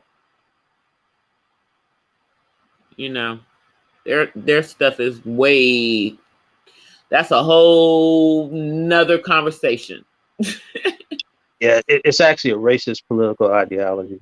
Yeah, that's what I said. That's a whole nother conversation. And and the manifestation of it is the illegal secular state of what's now called Israel. So when you look at Israel, you're looking at Zionists. Yep. That's just the truth of the matter. Yeah. Zionism. Terry, can you just give a quick definition of what Zionism actually is? Yeah, I just did. That's basically what I said just now. Yeah. Okay, I just wanted to make sure. Yeah. Okay, so Matt, that was the definition. It was a movement at one point, but it's manifested in the legal state. Oh, can you give the name of the book you were referencing again? Emmanuel wanted you to. The Question of Palestine. Author is Edward Said. S-A-I-D. Yeah. He's an Arab. Okay. Also another book I would highly recommend is Zionism in the Age of Dictators by Lenny Brenner. Great book. That guy's a Jew. Okay. And then the third book is by Arthur Koestler called The 13th Tribe. Now, that tells you about the Khazar Empire and how they migrated from there into Eastern Europe, Western Europe, and of course, eventually into what's now Israel as well, through uh, the 8th century all the way up into the 1948 with the secular state of Israel. It shows that they're not the Semites. All this is fact, by the way. It's not conjecture, debate, not theory. Right. It's actual. In fact, let me do this real quick. Let me give you some more context in terms of the Jewish race. Okay, in terms of what I feel it is based on my study over the years. Now, this is what I found. If I may say this, in this Go ahead. uh, what I found is a physical anthropology informs us that there really is no Caucasian Jewish race.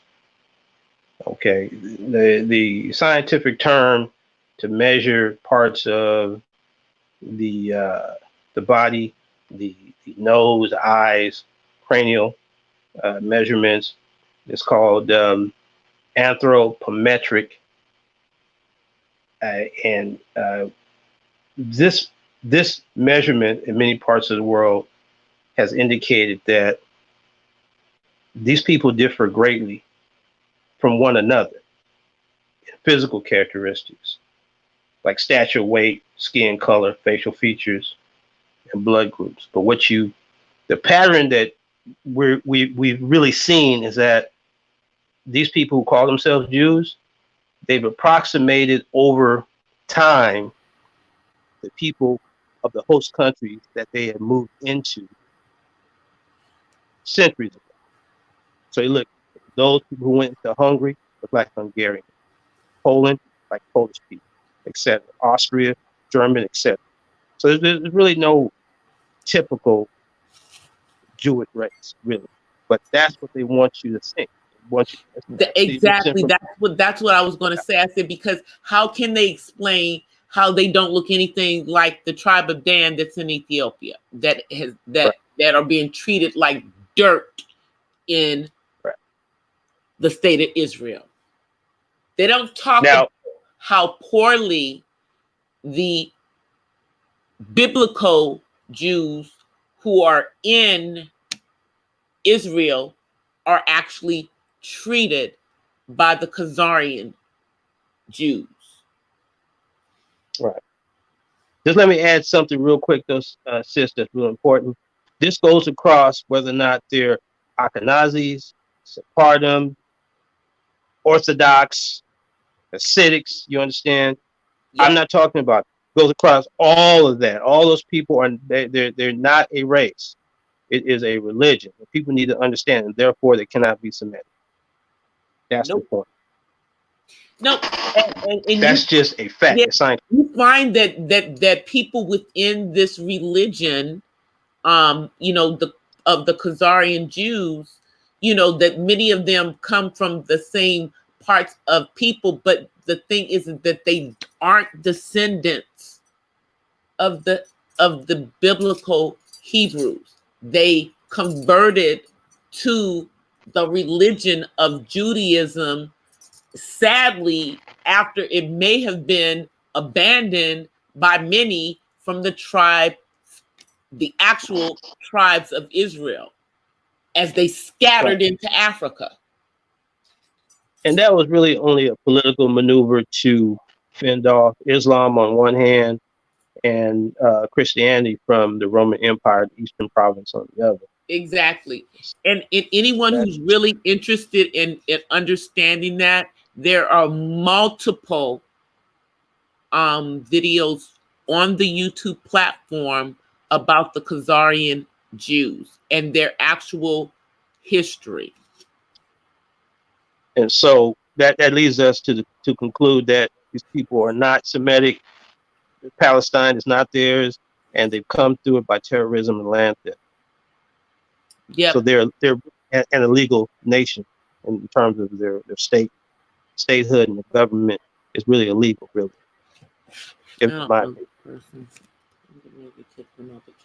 Mm-hmm. That's why that's why all that history is necessary to prove that they really don't belong there in terms of being sovereign in that particular nation. They have usurped the people who really are the Semites, really, the Palestinian Arabs who have been there. So that's the problem.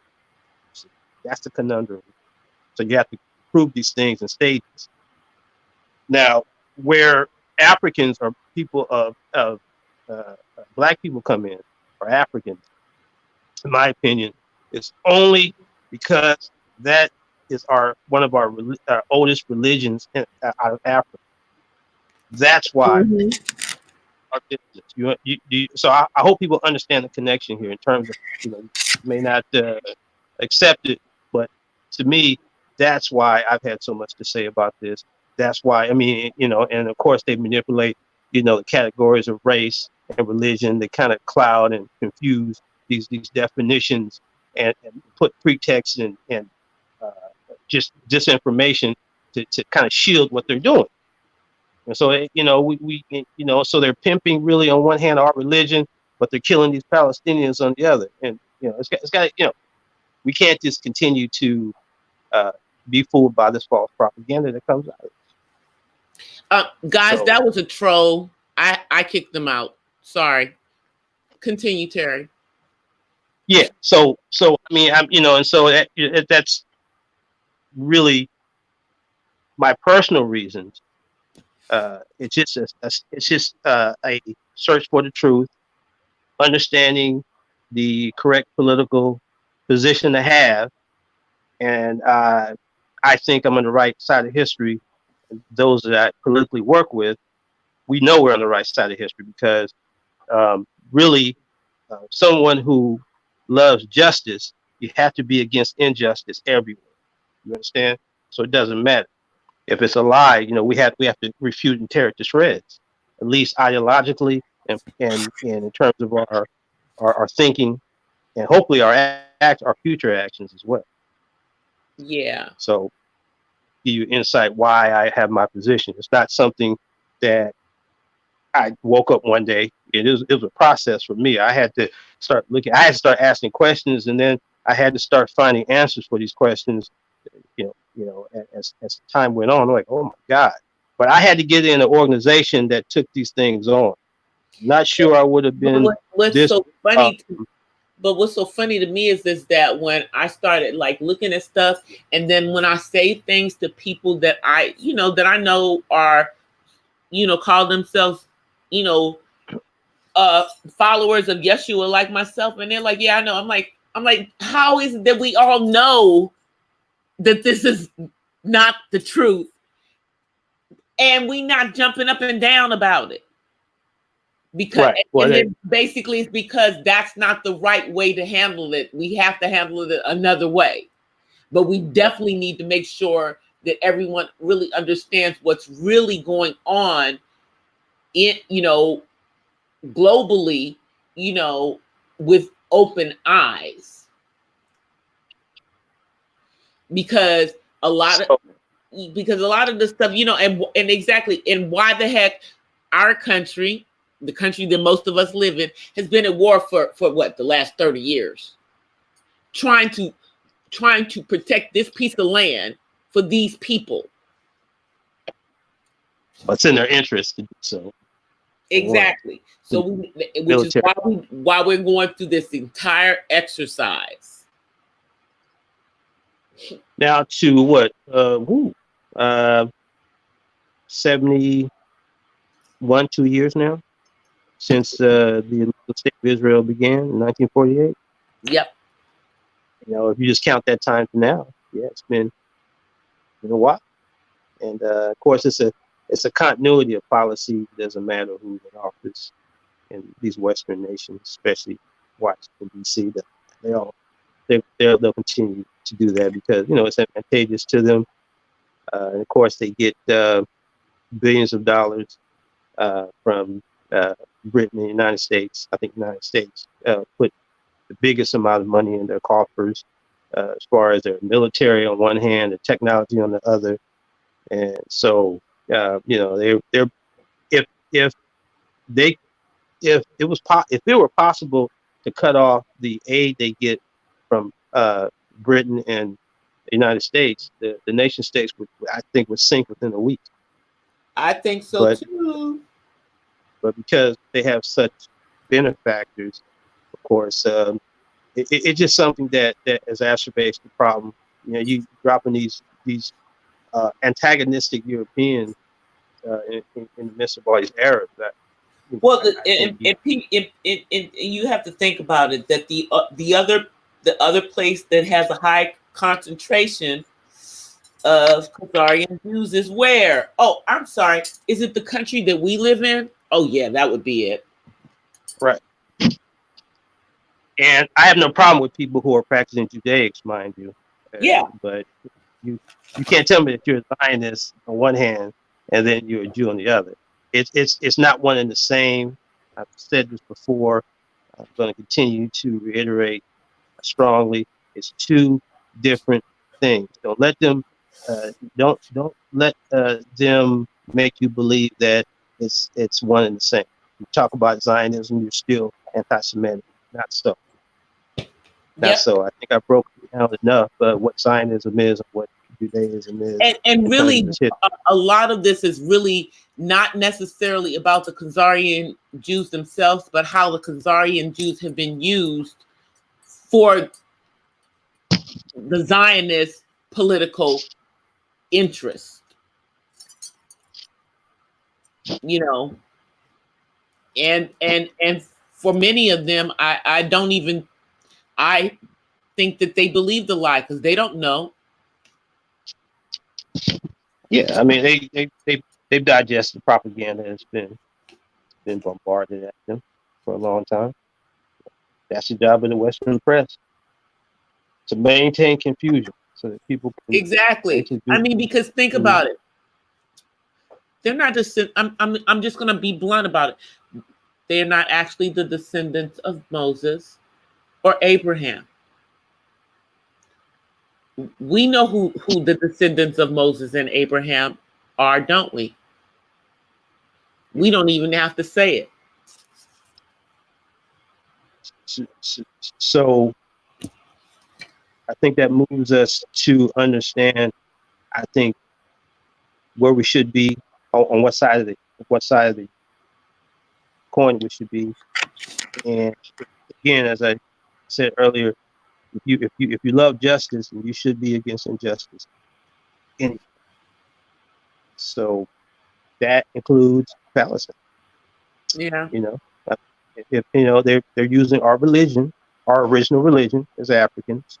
Yeah. They're pimping it, using it as a shield, and we just explained to you in detail in terms of how they've done it. So, and how they continue to do it. Of course, we'll be going from 1959 up until 1970 next time. Yeah, exactly. I'll present them. Yeah, and I think that will come up close to I think was it the Munich Olympics where we had that issue where I think that was 72. That was in 72. So that's like right after what we'll come up to in our next discussion on PLO. And let me just add this. Now it's on my mind. I think it is wise to understand it as much as we can that it's injustice that create the counterforces that fight it. In other words, you wouldn't have a PLO if you didn't have Zionist aggression. You wouldn't have had the Black Panthers if you didn't have racist cops and politicians. Correct. You wouldn't have Malcolm X. Wouldn't have Malcolm X if you didn't have, the racism in the United States. You understand? So, I mean, it's that every action is an equal and opposite reaction. Exactly. Right. So we can see that everywhere. We can see that in the anti-colonial movement to expel colonialism in the 40s, 50s, 60s, and the 70s, and the 80s, and the 90s. We can see that with revolutionary organizations, inside and outside the United States, down in Puerto Rico. The Haitian Revolution in 1791. We can see these things happening because they were fighting injustice. And I think we have to, when we look at history, specifically our history, and the impacts that we've had on the earth, which has been substantial, I think it's most correct to look at it like that. We're not somebody who, uh, I'm personally not someone who say these things because I think it's cool or that I like. No, It's based on it's it's based on true. a right. It's based on a historic necessity that's neither moral nor immoral. It's justice. And if you're going to be for justice, you have to go the full gamut as far as I'm concerned, because you can't negotiate this. I think I mentioned that earlier. And you can't reform it out of existence. You either it's like a surgeon. You either save it or cut it off. Somebody who amputee it's just that cut and dry. Either Hmm. you save it. Everybody don't agree with that, but I'm just giving you an insight of my thought pattern. That's what a surgeon does. You either can save the limb or you got to cut that baby off. And so we have to do Hmm. that. What keeps perpetuating here? Nothing changes for us here. Understand? So we have to understand that obviously the system that we exist in. Here I am, but I'm just saying that So I think it's important for everyone to understand that. I hope people will look into that themselves and in their own consciousness and in their own study, in their own areas of expertise, and actually, you know, join an organization working for the liberation of the people. That's really the most important thing. If you don't remember anything else I say, please remember the fact that we should be joining organizations to help to free our people. Because I mean, at the end, final analysis, it's our business and it's our responsibility. I don't God, think we that were was put. another We, troll. yeah, Continue. yeah. Okay, thank you, sis. I mean, obviously, we weren't put here to be on the bottom, but obviously they want to maintain us that way. So as long as you have the dialectical struggle of positive and of negative forces, you're going to have a positive force. If you have a slavery, you're going to have slaves who are going to try to escape slavery. You understand? If you have colonialism, you're going to have an anti-colonial movement. You understand? If you're going to have Jim Crow, you're going to have a civil rights movement, but it should have went to a revolutionary movement full fledged. It didn't. We definitely talk about the '60s one day because I have my criticisms on that. Because I think Yeah, that was the I most mean, ripest time that you, they had. I mean, I for one, I mean, I know that like my parents were at the March on Washington, okay, because they were in DC. So, and I I've seen the pictures, okay, Right. but I I don't know if I would have the same view, probably because I didn't I grew up in the 70s and 80s pretty much, so I don't think I would have the same view of a lot of the things, because I don't know if being passive is the right way to do things, because the stuff that they went through in the 50s, being peaceful, and that stuff didn't work. No, but unfortunately, they're still being fed that preposterous stuff. And people are still Yeah, I'm like, that regurgitating. stuff didn't work. That didn't work. But what you find out is that that's not the same everywhere. History has shown that wherever we have been, Africans, our people, African descent, wherever we've been oppressed, we've always fought in many ways. And so, but a lot of people don't look at the show of force or the revolutionary uh, motion that we've had. And I think we should really look more honestly and more studiously into that, because I think that as long as we keep doing the things that they concern us do in terms of not changing our conditions, our material conditions, then they're really not only have co-opt your protest and your vote. But to me, they constantly you're almost like you're aiding and abetting in an unconscious way their perpetual um, positions of power, in my opinion. Right. When you get so, I mean, I'm to that point where I can understand that.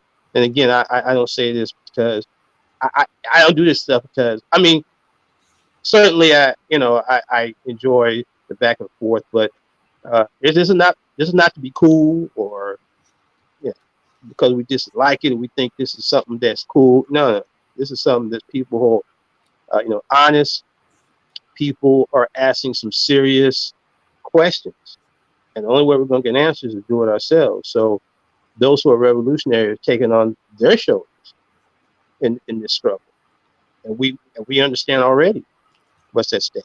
So we don't need anybody to tell us what they're going to do, and we already know that. We understand that. But you either do something, or you remain as you are to the end of time, as it is. So if you want it that way, then just do nothing. They love Correct. it, So it's not even personal. It's really not even the spite of the white man. Really, it's not even that because it's really at a level of a systematic problem. If they were purple and the history was the same, I'd say the same thing. It equates to the same thing to me. Correct. The color is just incidental, mind you. I don't want us to be in power and then turn around and exploit and oppress whites. That's not what revolution is about. That's another thing people need to understand. Don't believe their lies. Nope. You understand? No, So it's not about that. It's being what we want. What we want people of color to understand is we want you to understand who you are. We want you to understand who you are and not believe what you've been told you are. And by giving you factual things about history in certain parts of the world, hopefully enlightening you, you know? well, I like to go a little further, sis. I do Yeah, appreciate but what you said. you can go further than that. Well, Go ahead. I would add that I want us to control our own interests and rule ourselves and be empowered, and it's got to include Africa. Mm-hmm. That's got to be part of it. So, but I just think that we're not here to be subject to anybody's control. I don't want to rule over anybody. I want us to rule over ourselves, and no one be able to and just have the power to stop anyone attempting to resubjugate us as a race. So that's revolutionary. That's historic. We have not. We will see that. I hope in our lifetime it will happen. But I think as But revolutionaries, the revolution will not be televised. It's not right, going to be. It's not going to be what you're seeing on social media. right, Social media is a tool that we're using to educate. definitely have to work harder. We definitely have to, give more of an effort and drive this thing to the point of a critical mass. So out of that struggle becomes the change that we want to see. We can fashion it. I just want us to be able to fashion the society from top to bottom that, Mm-hmm. that we deserve. We're not here to be subjected to another race's control. If anybody thinks that, matter of fact, if anybody thinks that's what it is, then you don't know yourself. You certainly don't know the history of your Nope. And see, people. that's and that's my point in knowing the thing is that we may not know our individual history from what part of Africa we came from. That's not even part of that. Doesn't even matter. What matters is that we know that that's where we came from. So it all belongs to us, though. So Exactly. me, that settles it for me.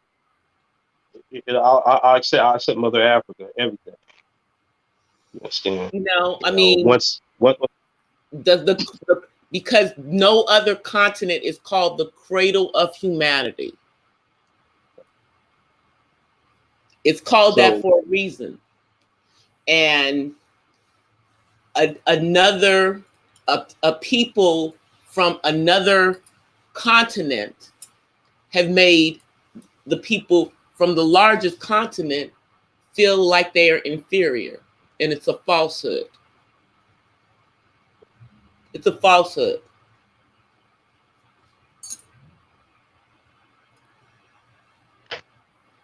Right, exactly. I mean, it's only going to happen if we make it happen. So we know. I see what Latu is saying. I say, you know what, Latu? I would love if that had not been stolen from our ancestors. If that had not been stolen from our ancestors, we would be able to speak it. It was stolen. Absolutely, Latu. Yeah, I see his comments, sis. I definitely appreciate that, brother. I'm supposed to get around someday to learning some Swahili, at least, but I just haven't gotten there yet. But I definitely need to maybe get do some or some recording. And the sad thing is that even if even if I took the DNA test and found out what part of Africa my because you have to take a test for your maternal and for your paternal separately. They don't let you take it for both of them together, but found out what part of my family came from. The sad thing is that whatever language, my ancestors who came over on one of those ships spoke, the people that inhabit that land now probably don't even speak that because it's been lost because of colonization on the continent. So these things are done to, maintain the balance of power as you see them today. It's like so even though it may have been lost, we've lost it here for the most part. Many of our brothers and sisters in Africa have also lost whatever the native languages were to French, to Dutch, right, to German. Much of it, yeah, not all, but much. Yeah, a lot of it, though. That's the thing. There's another book that's if I can suggest it, it's called Black Africa, the political and cultural basis for a federated state, written by Sheikh Anta Diop. Very, very good book. Very, very, very important book, I believe. In it, he talks about putting together a African language that would be the bridge to other languages that exist on the continent in terms of it has to be within an independent Africa, of course, for this to work. But he talked about that too. Even on one hand, all the other languages can be secondary languages because they do exist, but it should be an official language for Africa as well, bridge language. I always felt that I had learned that Swahili was sort of the bridge language to all of the other ones. I'm not sure if I'm true. Maybe Lito can verify that or correct me.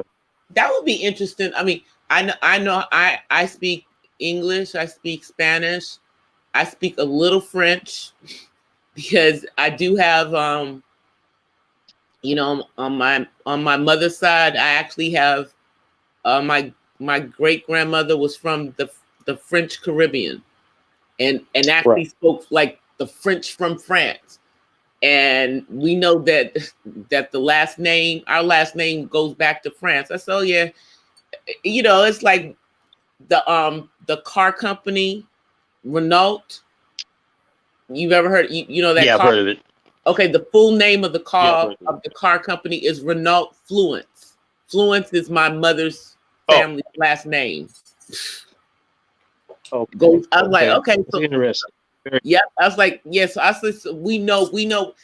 Like I said, I know the European. I know what Europeans have mixed into my family. I don't know the African part of my family. It would be interesting to find that out. And it seems that now they have more and more. They have more and more DNA on the continent, which is why many of us can now find that information out, either through Ancestry or through that other one. I can't remember. There's one that's specific for African. Right. Yeah, but I mean, that's something that I want to do, but mainly I want to find, because my father's family is so secretive.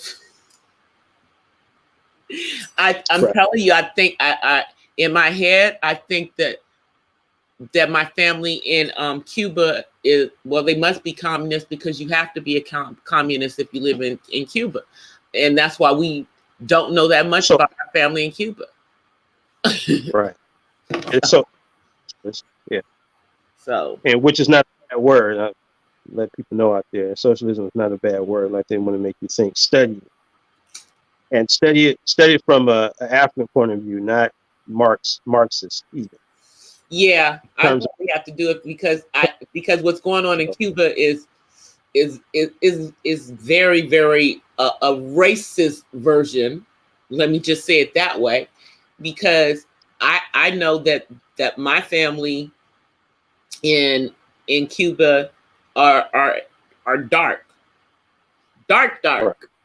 Let me just say, mhm, extremely dark, and I know that dark people are not treated well on the island, unless there's somebody who can do something like play basketball, like play baseball, like the baseball players who have defected from Cuba to the United States.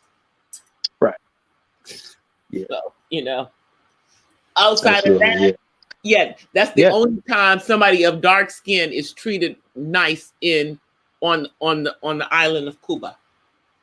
right.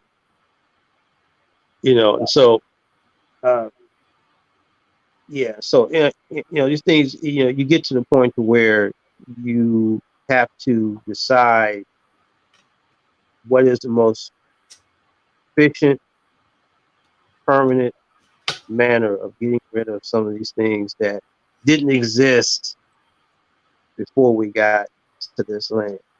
And Exactly. that it is revolution.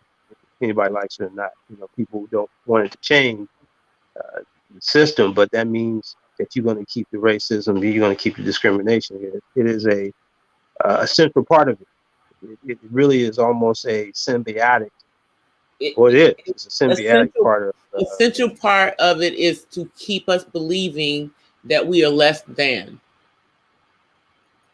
Yeah, it's a symbiotic part of this particular Western Hemisphere, and actually Hmm. the Earth, really, because it's really a global system. But uh, I mean, you because know, it's even on the continent. I mean, it.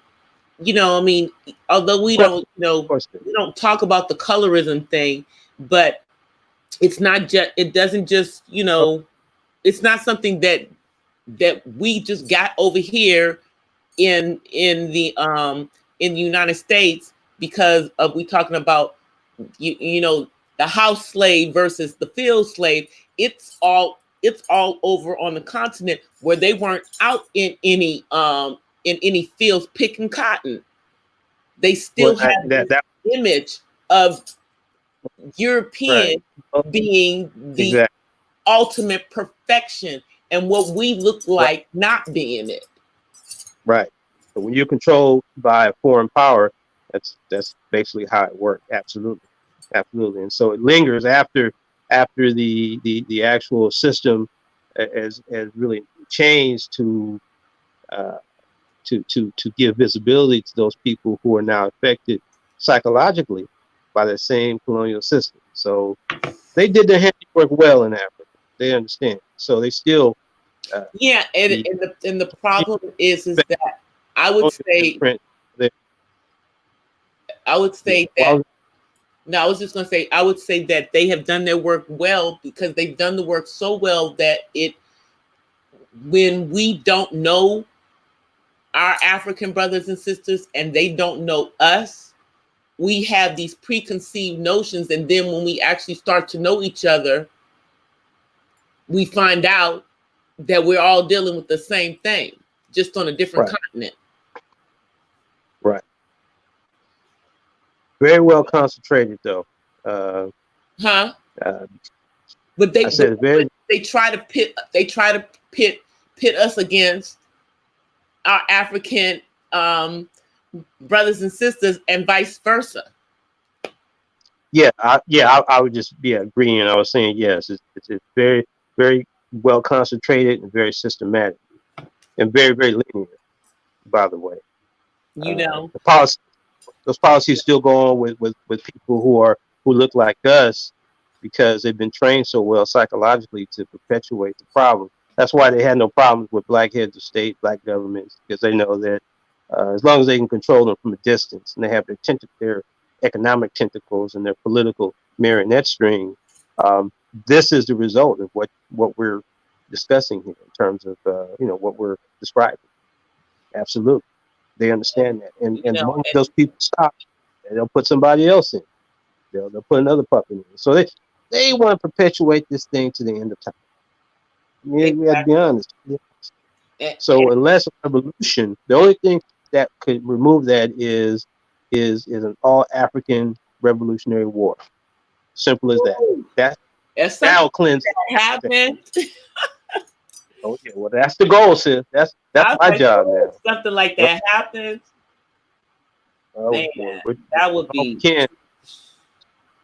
Yeah, I mean, because history is showing, it's really you have to. The only way you start a new order is well, first of all, we've never got any gains until we shed our blood consciously. We shed our blood unconsciously through being victims of a white supremacist system. But look at it, if you take the control and you start organizing yourself, you know you're going to shed your blood for any gains that you get. That's historical for our people. Now we're talking about making permanent revolution to regain what belongs to us. It's not criminal, obviously, but to get Exactly. what we don't care what the enemy says. They're gonna say all those things, but we understand we're on the right side of history. So the goal is an all African Revolutionary War, just to get, because they're not gonna step aside and say, here. We're very clear on that. That's why I tell people we know what's at stake here. We're not just talking out the sides of our neck. We understand thoroughly, but we know what that at. While that's our goal, one of our intermediate goals, we're not ready right now. But what we hope to do is at some point have a joint military high command that could to bring these latent forces together that do exist. They just have to be properly organized and directed. See, even the gang members can be used for that if they're properly directed. You understand? For I'm that. like, I mean, can you imagine what it would be like to have Yeah. to have Africans having, the countries that want to become agricultural countries actually become those agricultural countries, become self-sufficient, be able to export to the rest of the world, and for us to be able to, I'm just saying, it's just, That's the goal. That's the goal of Pan-Africanism. That's continental unity. That's the goal. yeah, So we can develop independently. Exactly. There's stages to it, though. I know. We know that they've had control for so long. They think it's theirs. So they, we know it. We know they're not going to be enlightened one day, waking up on the right side of the bed and say, oh, "Okay, here you go." No, they're going to keep. They're going to do everything they can to perpetuate it. So we understand that history has shown, even their own history, when they left England, and because of religious intolerance and persecution, and didn't want to be part of the British Crown anymore, even though it was more of a bourgeois revolution. That's what they did. They went. Well, they uh, you know they oppressed other people, mind you. We wouldn't do that, but just in terms of them breaking off from the oppressor, that's in their history, and look where they are. However, with us, we're not going to take anything that don't belong to us. That's the difference. Africa belongs to the African people. Yeah, You know, I I think just I think in upcoming stuff in 2020, I want to talk about some of the great um, kings from ancient Africa. I want to talk about those great men on the continent of Africa, good, bad, or if indifferent about what their politics were, but this is, you know, coming up to the colonialism, because it's, so that, we can just talk about how, for the most part, those African nations didn't go down. Those African tribes did not go down without a fight. True. And I think. Go ahead. Well, I would agree. I would agree with you, sis. I also believe that it's necessary to talk about how Africa would look as a result of a continental development plan post independence. I Yep. think in terms of theory and practice, at least in theory, we can look at. I give you synopsis of how infrastructure could look in terms of, at least theoretically. I can show you in terms of shipping, the harbor, what the harbors can look like, what the potential for the different power sources, whether it's hydroelectric, whether it's solar, you understand? Yeah, and see, I can show you. and how Oh, go ahead. how the parts of the continent that are currently considered landlocked would benefit from, having, agreements with the parts of Africa that are on the coast. Yeah. All that's part of it. Absolutely. Exactly. All that's part of a development plan. Transport, air, sea, and land, rail, highway, air, a joint defense, air, land, and sea. All this stuff that Sekou Touré and Kwame Nkrumah articulate. They articulate all these things. And so people are missing out when they're not studying their writings, their speeches. And that's another thing that I wanted to say. I also want to say, when we go into 2020, I wanted to bring in some of the modern day, leaders that were in, in Africa, that we remember, like, 50s and 60s, that were trying to move towards efforts to unify the continent. Right. Yeah. We've touched on some of those before. I know we've touched on them, but I'm saying in 2020, I think it'll be, once we get some of this stuff, once we get through some of the stuff in regards to the PLO, because honestly, there were things that were going on the continent that were going on parallel to the situation in Palestine. Oh, yeah. Oh, absolutely. Absolutely. And I think that's the history that's missing. I mean, everybody knows about the civil rights movement, or for the most part, and that's fine, slavery. But yeah, let's look at what Africa was prior. I can give you the history on the start of colonialism, on the actual. Yeah, it's just a lot of stuff, the systematic change. Exactly. It's just that we have to know our past in order to understand our present. Right. To understand just the whole infrastructure.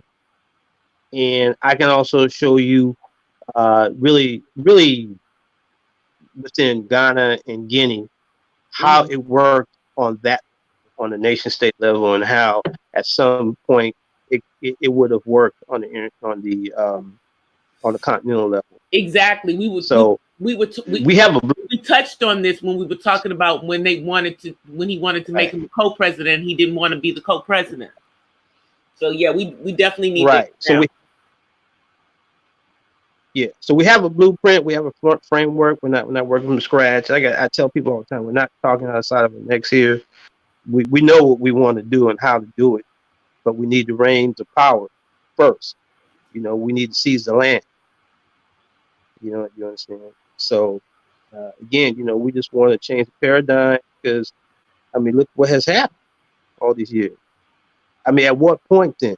If not now, when? I mean, at what point do we say, look, we have to go for power here, not to rule over anybody, but to stop you from ruling over us? You're not going to get it within this particular system. They only go so far. You have to look at yourselves internationally in terms of international alliances. The Yep. scope has to be global in terms of this approach here. I mean, I can appreciate what people think. That's fine. You want to be part of this country? That's cool. I'm still a part. I'm just saying that it doesn't end the racism. It perpetuates. It has a symbiotic relationship with all these structures that we've come to know in this country. So it's not going to stop. No. It might change form, but the essence will remain the same. So the only way you change that paradigm is to create power for yourself, but it has to be global because white supremacy And is it global. does. And the thing is that in order for it to work, the largest place that has Right. the place with the largest concentration of people of color is Right. the cradle of humanity. And Right. And I'm sorry. yeah, Yeah. there's just no way to exclude the continent from any conversation we have. Right. I'm really speaking to the chat, not you so much, sister. I know you understand these things. I'm saying this to the chat because I'm encouraging people to really study it and really think about how a world would look where you don't have any outside forces oppressing you, forcing you into jobs you don't like, being part of an economy that you have really a direct access to, that you're in a place where there's no more, you know, and this is how I envision it. There's no cops telling you hands up against the wall when you're innocent. Nobody's following you into a Walmart. Nobody's condescending. You understand? And if they do, it wouldn't be based on the fact they think they got more power. Yeah. Think about how independence and sovereignty would look for you and your people. That's all I'm saying. And that's all we're really saying. Pan-Africanists, as Pan-Africanist revolutionaries, myself. Yeah, because see the thing is that people don't understand. We're not just talking about on the continent. We're talking about the melanated people worldwide. Right. How we have such a, and I think y'all have heard me in the chat. You've heard me say the impact would be seismic. It have rippling effect. See. Yep. But much work has to be done from this where we sit now to the other side of what I'm saying. To get on that other side of the results. It has to be a collective effort because we exist all over. You know, exactly. And that's the reason why we have to be in tune with what's going on the continent, because regardless of whether we want to admit it, what things that happen on the continent of Africa truly have a ripple effect to melanated people around the world in other countries who consider ourselves citizens of these other countries, because this is where the ship dropped us off. Right. I mean, we know a lot of brothers and sisters right now are confused on the African continent, but it's more people that would welcome us than not. I can tell you that. Don't believe the lies, thinking that all of Africans are so confused that they hate all people of Africa from the United States. Exactly. More Africans welcome us because they see us as the lost ones. Exactly. They see us as the lost ones. Because, to be honest, yes, on the continent, they have lost part of their heritage. They may have lost some of the native languages, but they have been able to retain so much more. Yeah. They retain. That we don't have. We only have whatever has happened here, and that has been handed down. Like, even, when you think about it, like the way that our people cook things and can make something out of nothing, that comes from us being descendants of people on the continent. And they don't even understand that correlation. Right. It's just certain things that, even though we have been, we have been removed from our native land, so to speak, are still in us that could not be stolen. Certainly trying to make some inroads with the cultural imperialism now, though, with the bleaching of the skin. So I mean, there's some attempts here with a lot of the Americanization uh, uh, things that are entities that have come into Africa in the last 20, 30 years. They're certainly trying to do what they can to try to approximate the conditions of the mental conditions, anyway, in my opinion, of a lot of negative blacks that are here in the United States. So I do see a cultural attack going on from the West, though. But it's kind of like trying to, you know, uh, well,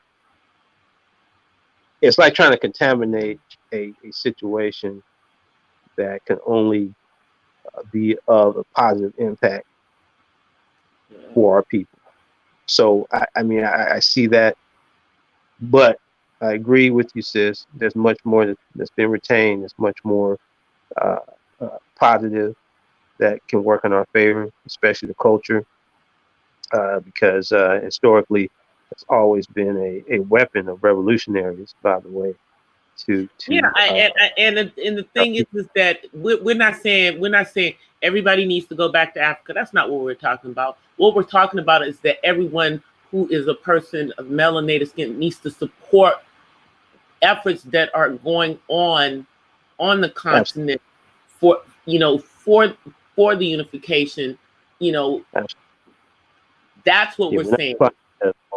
Absolutely, yeah, absolutely.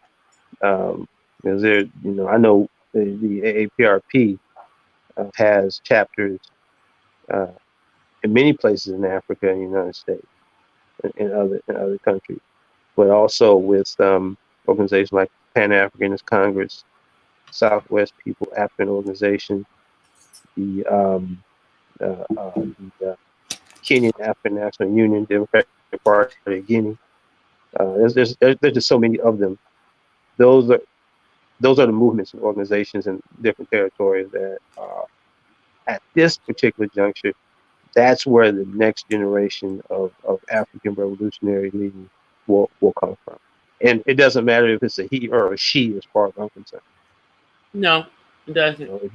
If you can handle it, you can do it. I'm not trying to, I mean, the sisters I work with the sisters. They're some rough sisters, but they're just as able as anybody. Exactly. We have a women's wing, of the All African People's Revolutionary Party. Them sisters don't play. Them sisters don't play at all. They're rough. So they're very, very able women. So I don't care if it's she. It doesn't bother me in the least, as long as you're correct in terms of your approach. And we just want people of African descent to stop fighting each other, no matter where we are in the world. We know this. Yeah. We do know this is all concerted by outside forces that we don't control. I know. As far as the chat. Mm-hmm. Yeah, I mean, we know. I mean, because we see the infighting on the continent, right? Which makes me so sad. Yep. It's ridiculous. All that is has a colonial legacy as well. We get into that. We've touched on a little bit of that. It's a lot we can get into, sis. So it's up to you, because I can't go live yet. I'm excited for next year. Pardon? We'll have I'm like, there's so many things, that we are starting the conversations about this year that we'll be able to really expound on next year. Yeah, it's like when I start going live, I'll start doing some of them too. I'm so glad you're gonna go live soon. I'm waiting. Okay. I want to be your first panelist. Absolutely. I already see who I'm going to mod up too. I already got my mods already ready to go. Soon as y'all come into the chat, boy, you're gonna have them wrenches. All right. Awesome. I already know who they are. So yeah. I guess I have to go ahead and just get the StreamYard. Huh? I got to go ahead and Yeah. register. Just do this. And you can. I mean, I wouldn't say you have to get the paid version unless you know you're going to be doing more than 20 hours. Okay. If you're doing less than 20 hours of live in a 30-day period, then just do the free one. Because I'm streaming at least 2 hours most of the time every day. I've used the 20 hours in 10 days. Okay. So, but so I have the paid version because I stream a lot. But if you're only going to be, streaming like once or twice a week, or here and there, I wouldn't get the paid version right away. I'd wait, just like I did. I had the free version for months, for like 3 months before I actually ended up getting the paid version. Okay. Yeah. Let me just before I forget, or before we go off, I wanted to mention, I do Uber in a part time. I do, for extra money as well. And I met this one sister in my car today, from up here. She has a son that's autistic, and I told her about your channel. So she does. I don't think she has. She may be listening. Uh, she doesn't have a channel as of yet. I don't believe. Her name is Cutie. I guess it's spelled like it sounds. Okay. Well, I mean, yeah. She has a grown autistic son, and once I saw that and I asked, I had to tell her about you, and I told her all about your channel. So she hopefully she'll be joining us soon, and actually, because you and her gotta have a lot in common. I think her son is in his early 20s. Right. One second, Terry. Mr. Carmacki, I don't know you. The people who are in the chat are mods because I know them. And you just happen to have come into a chat where it's mainly mods in the chat at this time, because we're doing a later chat than normal. But I'm not getting ready to make you a mod. I don't know you. But thank you for coming into the chat. All right, I'm sorry. Go ahead, Kip. Go ahead, Terry. Yeah, and so this sister had a lot in terms of what she said, how she understands autism, and she disagrees that. And I think that's why you and her have a good discussion. She tends to disagree that the immunizations had anything to do with the spread of autism, though. She doesn't believe that. And I never say that they did. I say, that's why I always preface that they did. I believe that for my son, that's what caused him to have it, and that they know that the immunizations. And I'm saying back when our kids, because her son's around in the same age range, back then, what they were doing in that, it did cause a higher propensity. They've changed the formula since then, so I'm sure it's probably not quite the same. Right. But, so but everybody doesn't believe that, and it may not be the same for everybody's son. So I would love to talk to her about that. Anytime she wants to talk about it, we can talk about it. I don't know what name she's gonna come in, but I told her when you come in, I'm sure I'll recognize your voice and I'll introduce you.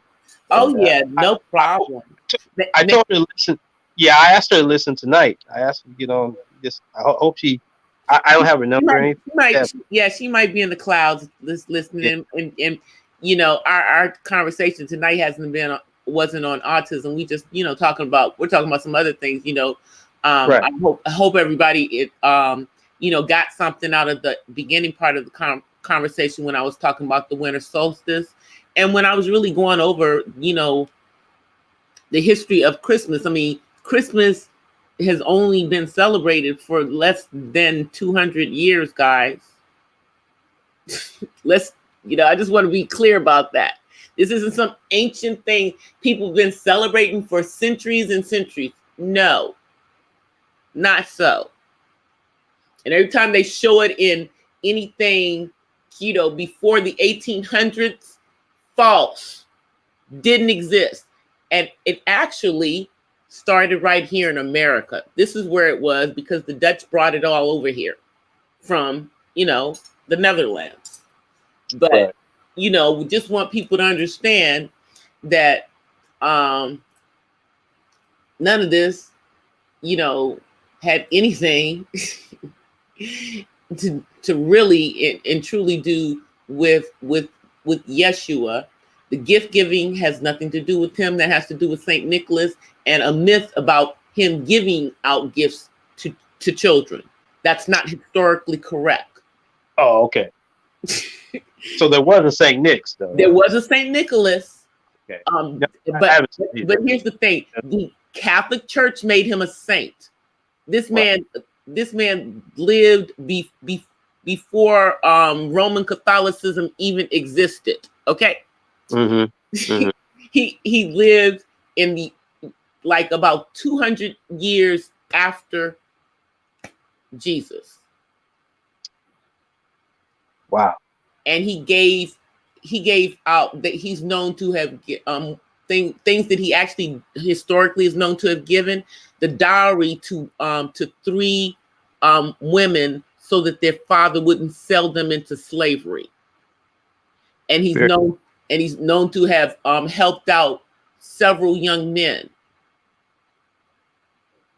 Interesting. But he was not giving out gifts to children. That came into play in Europe. He's not even from Europe. He was from what is now known as Turkey. Oh, okay. Wow. That Turkey, yeah. Yes. That country, yeah. So once again, we're talking about a person of color who's been made into this. So yeah, if you want to think about Santa Claus was a black man. Okay, let's just go into that they made into this mythical Santa Claus who gives out gifts to children. But that's not what happened. They made that up when they took him to Europe and made him a Catholic saint, and then they made him the saint of children and sailors. And somewhere in there, they started adding this myth that he was giving a bunch of gifts to children. It was 3 young ladies who he paid the dowries for. And he left it under the pillows of the young ladies the night before so that the father wouldn't sell them into servitude. Very interesting. So, yeah. Okay. Now, is this literature somewhere where I can access it, or is this? Go look up Saint Nicholas. Okay. Go look up the origins of Saint Nick, okay. And you will find out who the real person was. And it talks about his historical, what he historically did, and it brings you all the way up to, because I actually read it out in the beginning part of the program. Okay. Yeah, I missed that, didn't I? Okay. Yeah, no problem. But just look that up, and then I rounded up about the December 25th and the pagan origins. The Festival of Lights, winter solstice, all of that. Yeah, I'll definitely watch. I didn't go into the little pagan god part yet, though. I'll go into that maybe tomorrow. Okay, I'll definitely look at the replay so I can listen. Yep. To the replay. You get that. Very interesting. Yeah, it's been clearly most of us grew up celebrating Christmas, and I still do the little decorations and stuff for my kid with the lights and everything. But if he gets a gift, he knows I got the gift for him. He doesn't believe in Santa Claus. He knows that it's not Yeshua's birthday. Right. He knows that he's getting a gift because mommy decided to give him a gift on this day. Yeah. Lovely. Is there any questions about what we've talked about from the chat that maybe I can answer or we can answer together that they might have? I know people have been talking to each other throughout our discussion. But, Matt is asking why do I think that they're making R. Kelly wait so long for a trial? Oh, he's going down. They're just making sure that they have all of their ducks in a row so that when it happens, this man will be under the jail. I agree. Absolutely. Once this became a federal case, he was done. Yeah. I mean, and they found a way to bring Aaliyah back into it. Wow. They're gonna use I'm like, her. can you let this girl just rest in peace? Don't bring her into his mess. Even he had enough decency to not bring her into his mess. But now, because of all of this mess, I hear her family now got all of her stuff back because apparently he controlled all her music from that he did with her. Yeah. You know, like age ain't nothing but a number. Yeah. He controlled all of the stuff he wrote for her. He owned it. Now they got it back. Right. I do agree. I think. I mean, he's had years of opportunity to stop what he was doing. But And like I said, I personally know someone who was underage at the time that they dealt with him. Now, like granted, they were 17, so they weren't Aaliyah's age, but they were under the age of 18. That's his type. That's his type. I mean, yeah, doubt about it. Them two girls, when he started trying to talk to them, they were 17. So I knew a guy like that did go to prison. He went to state pen. He was doing that. He was 24 and I mean, he's a short eyes, y'all. He is a short eyes. Right. Well, I knew a guy who worked at a high school, and he was in his mid 20s, and he was taking his turns with those high school girls. Finally caught up to him. He spent, I'm not sure how many years he spent in prison, though. He spent a lot of years behind that. And he broke now. Oh, R. Kelly is broke. He broke. Oh man. Worst possible scenario it could be for him now.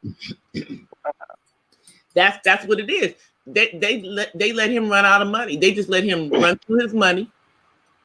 Yeah. Wow. It's a shame. I really enjoyed In the Closet though. I thought that was hilarious. I know when he the whole we all enjoyed us some R. Kelly music. We all did. It was like 12 video parts to it or something. Here's the thing. It's like, even though most of us kind of knew about him and Aaliyah, it's like, but they kept saying it wasn't the truth. And then you like, well, at least he married her. And then the little 13-year-old girl, and you like, well, you like scratch your head at that point. And then you scroll forward because that was like in the early 2000s that happened. You scroll forward 15 years and you like, okay, now he just bold about this, like thumbing his nose at everybody. Well, because they are 18, but you 50, dude, you 50, and you don't see nothing wrong. Right. I didn't know about him and Leah until after he passed away, and people were talking about it. But before, I had no idea. Everybody knew about that back in the day, because they had even exposed. They had even exposed that the marriage license but people kept saying, well, it was a fake. No, she lied about her age because she said she was 18 on that thing. Her parents had the marriage annulled because she was not of age to get married. Right.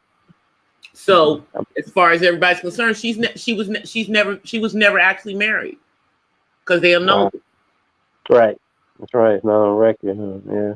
Well, I mean, I was sorry to hear what happened to her. Wow, it was a shock, and I thought, I thought she was a better artist than, what's her name, She was. Jay-Z's wife. Yeah, I thought. She was. If Aaliyah had lived, no one would have ever heard of Beyonce outside of Destiny's Child. Yeah, She didn't. I agree with that because. See, what she did is she stepped in to Aaliyah's spot. Oh, is that right? Okay. Wow. Because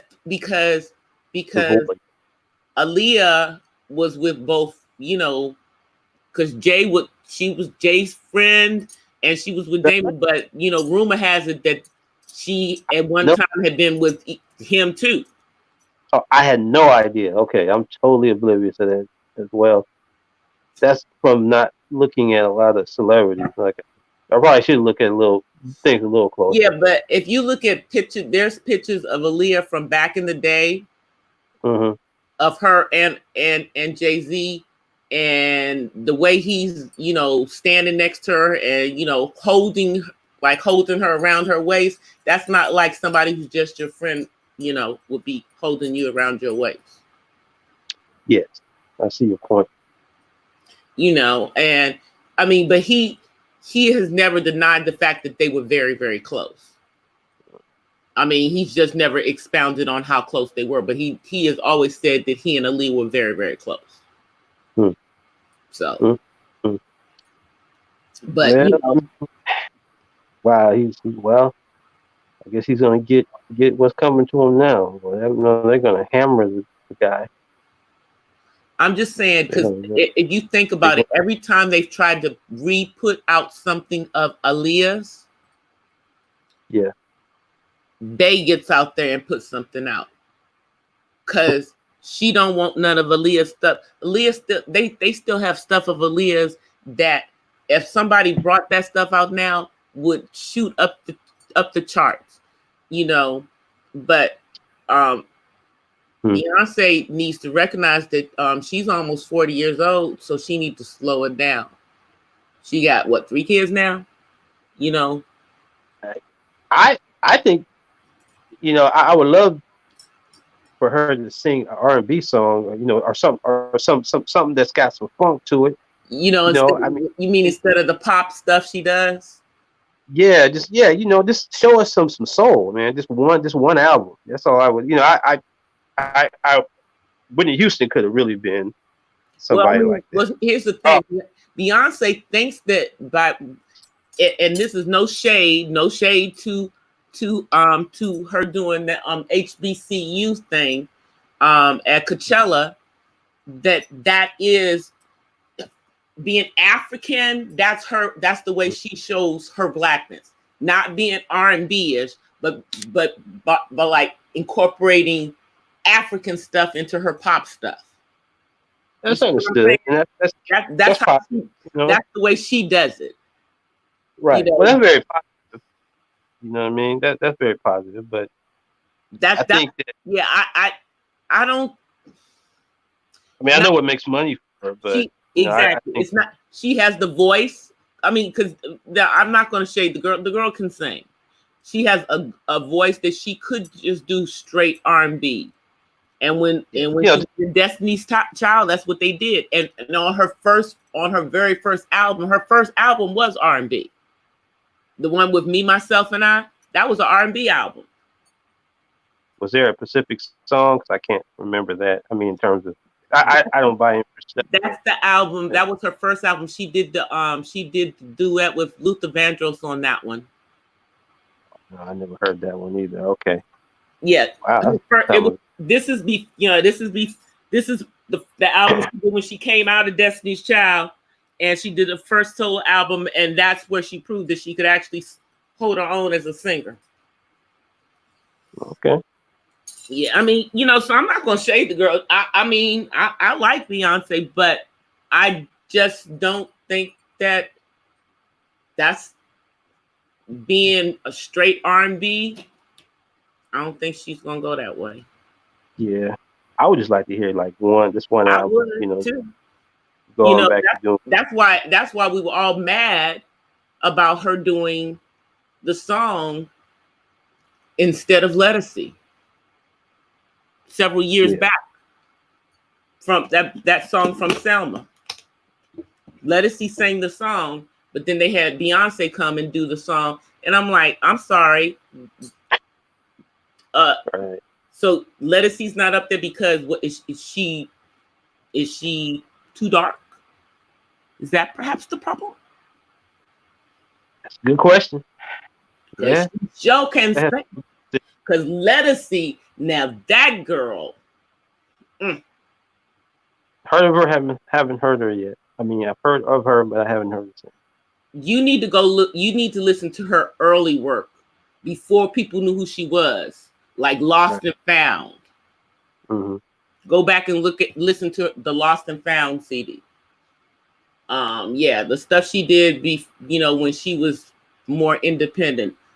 I met her on a jazz cruise. They put her and Layla Hathaway on a jazz cruise, thankfully, because me and my friends were young and everybody else was for the old folk. But anyway, this was when I was in my probably early 40s. So, but that's how long ago I met. Yeah, it was, and Miss Lettucey was like, that girl was cutting up. That jazz crowd was not ready for her. Right. They were not ready for her. And she's another one that's like Jill Scott. She's hard to classify. Right. But she is I believe she is a professor at the Oakland Observatory, the symphony thing, the music observatory in Oakland, California. Yeah. Lettucey is a professor of music up there. Okay. But I'm like she's like Jill Scott, hard to. They're not really R&B. They're more like in that whatever that new soul thing is now. Raheem Devon would probably be more R&B. He's R&B.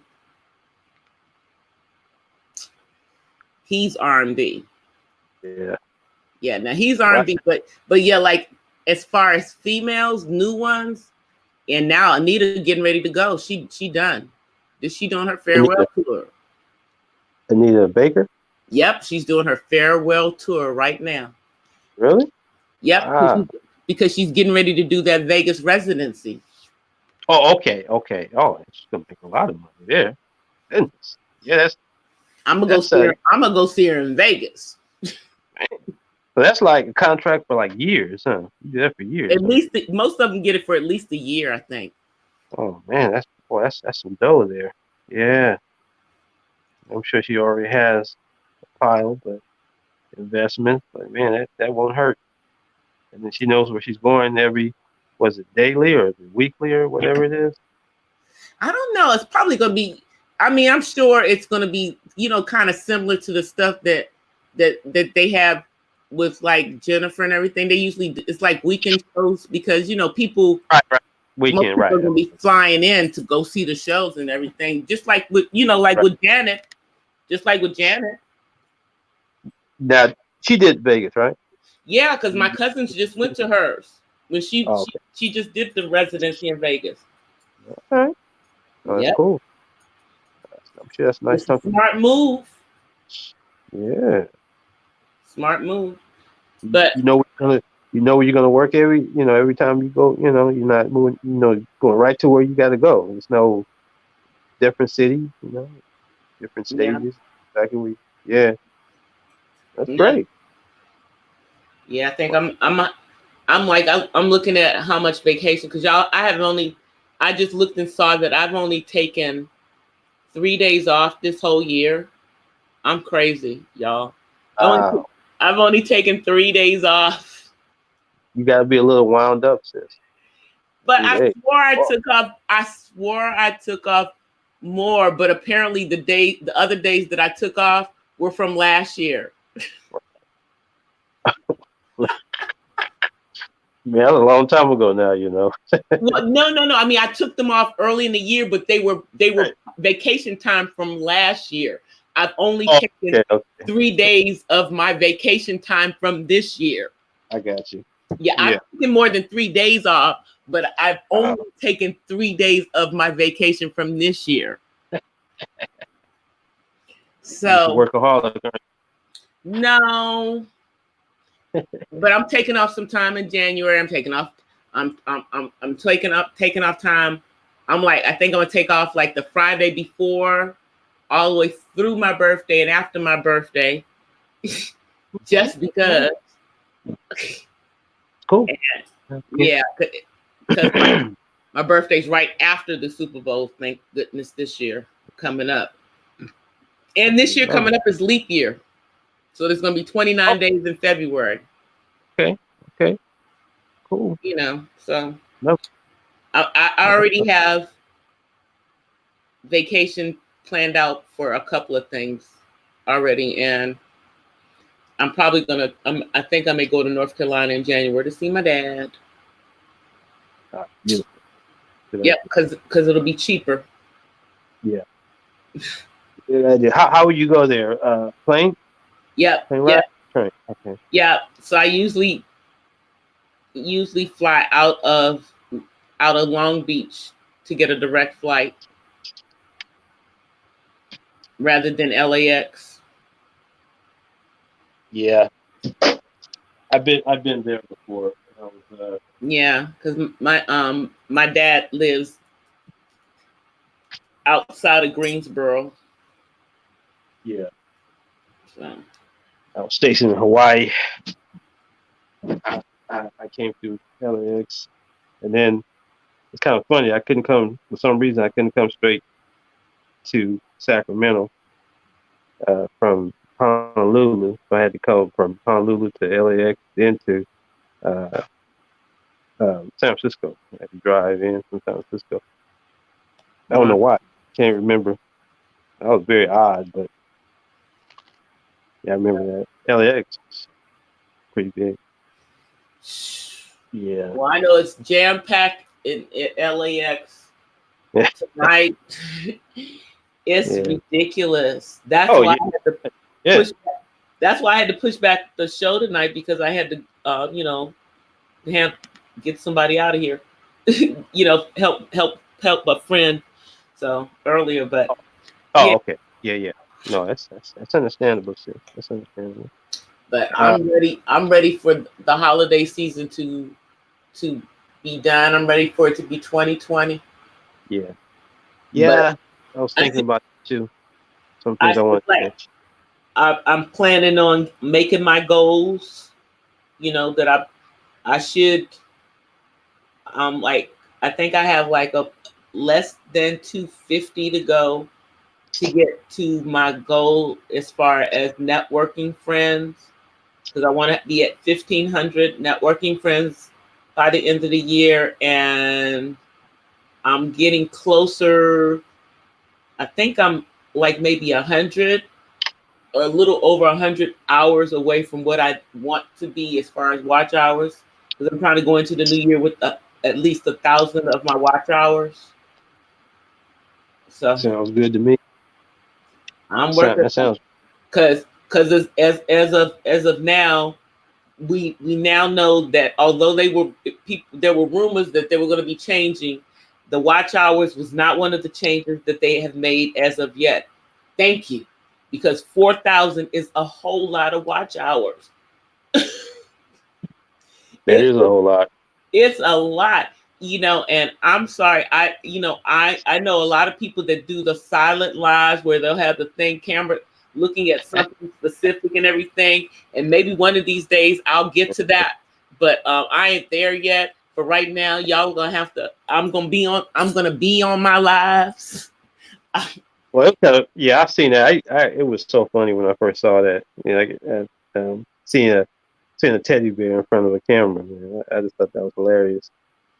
You But know, I mean, I promise see, you, if I do it, I'll at least have y'all looking at something nice, like maybe this picture I have of the lady standing over a guy playing some jazz on the piano. I at yeah, least have you looking at some original black art.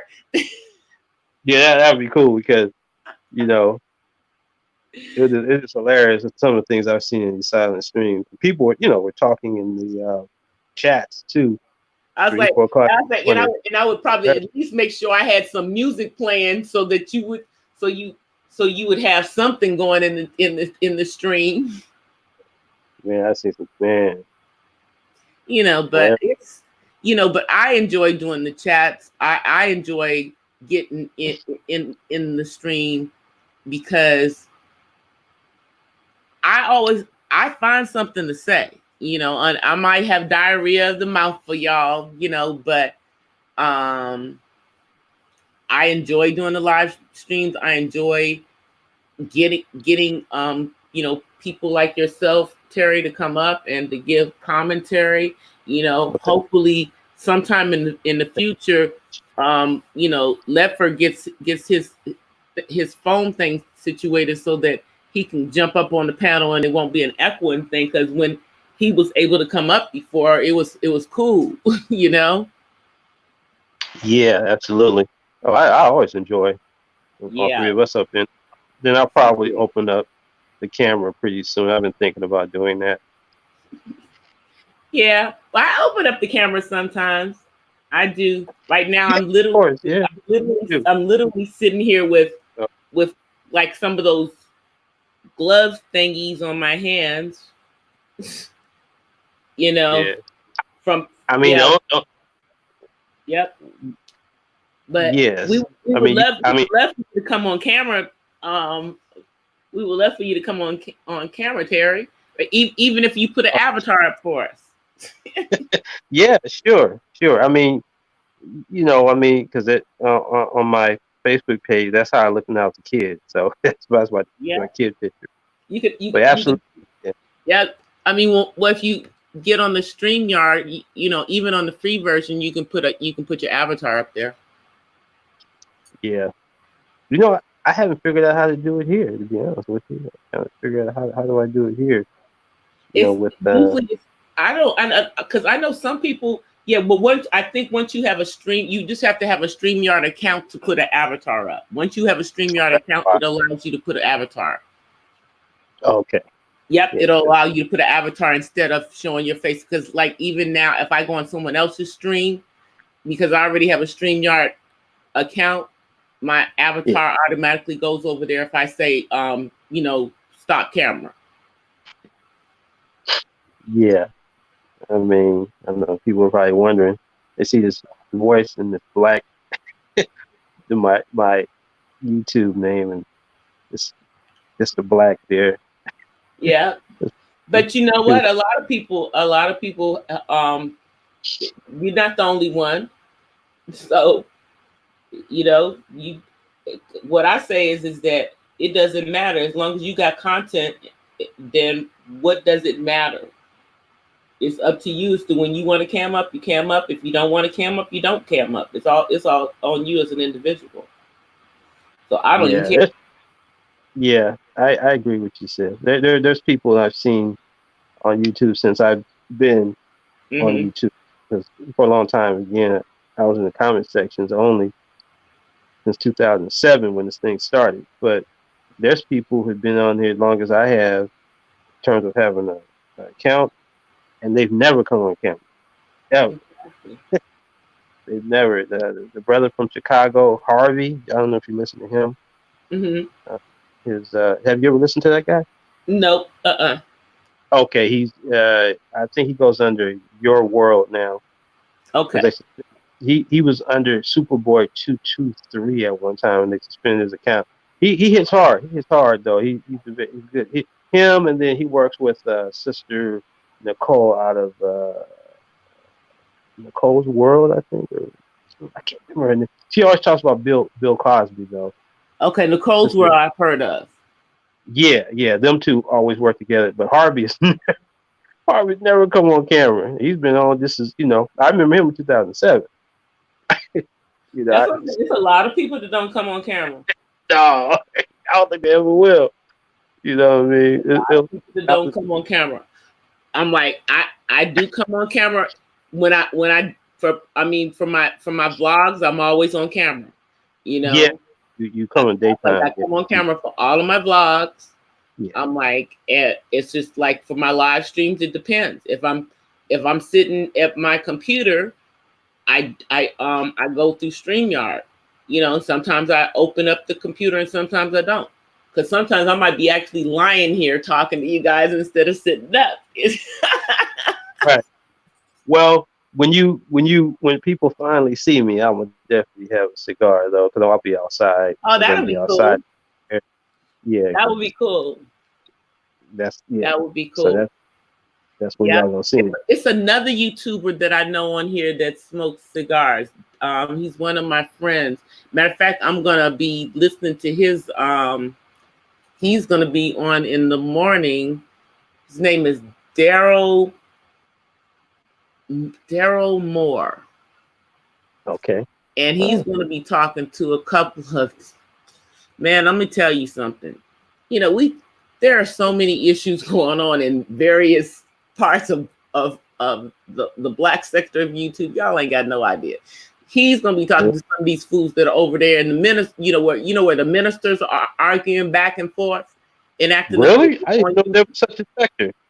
There really? are. Oh my God. Because you get that you had that fool Umar over there be talking crazy stuff, and then you got what's another one? What's his name? McCrary or whatever his name. I can't think of.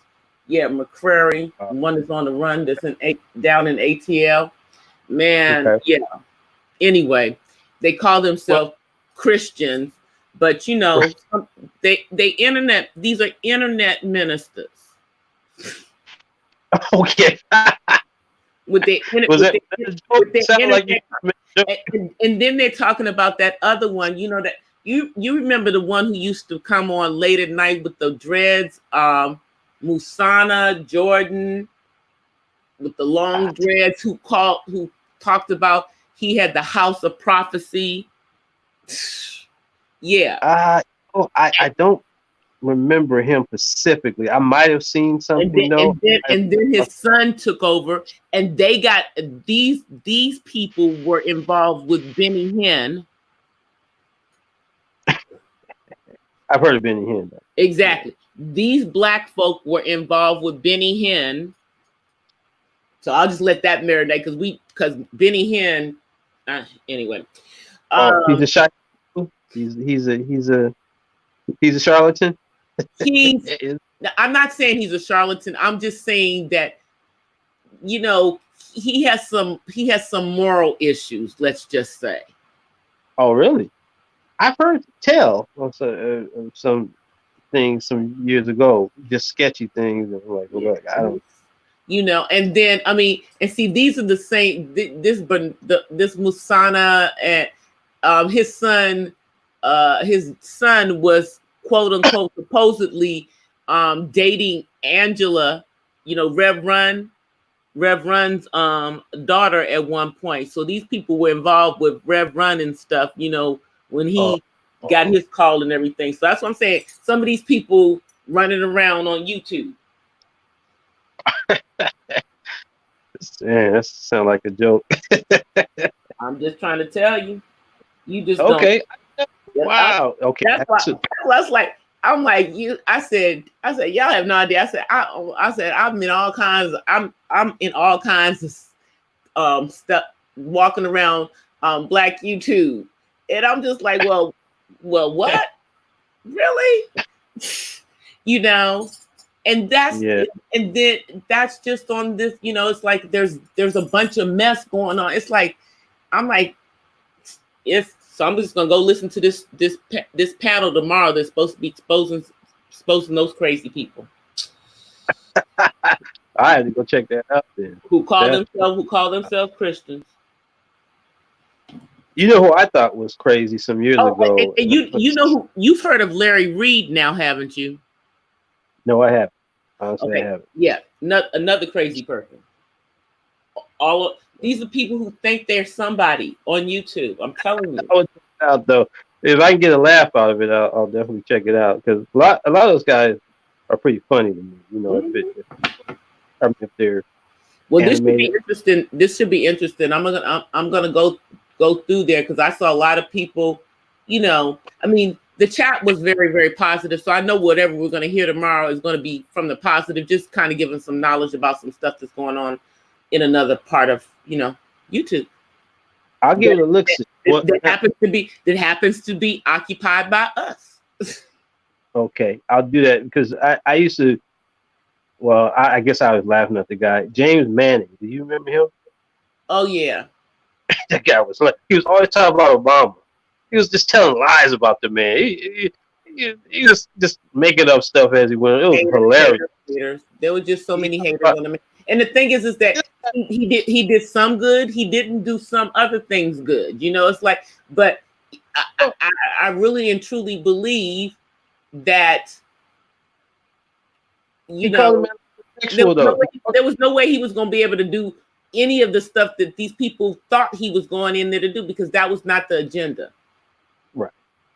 He called this man a homosexual. He talked about it. He used to say Obama got a white mama. He would just say he was just doing stuff.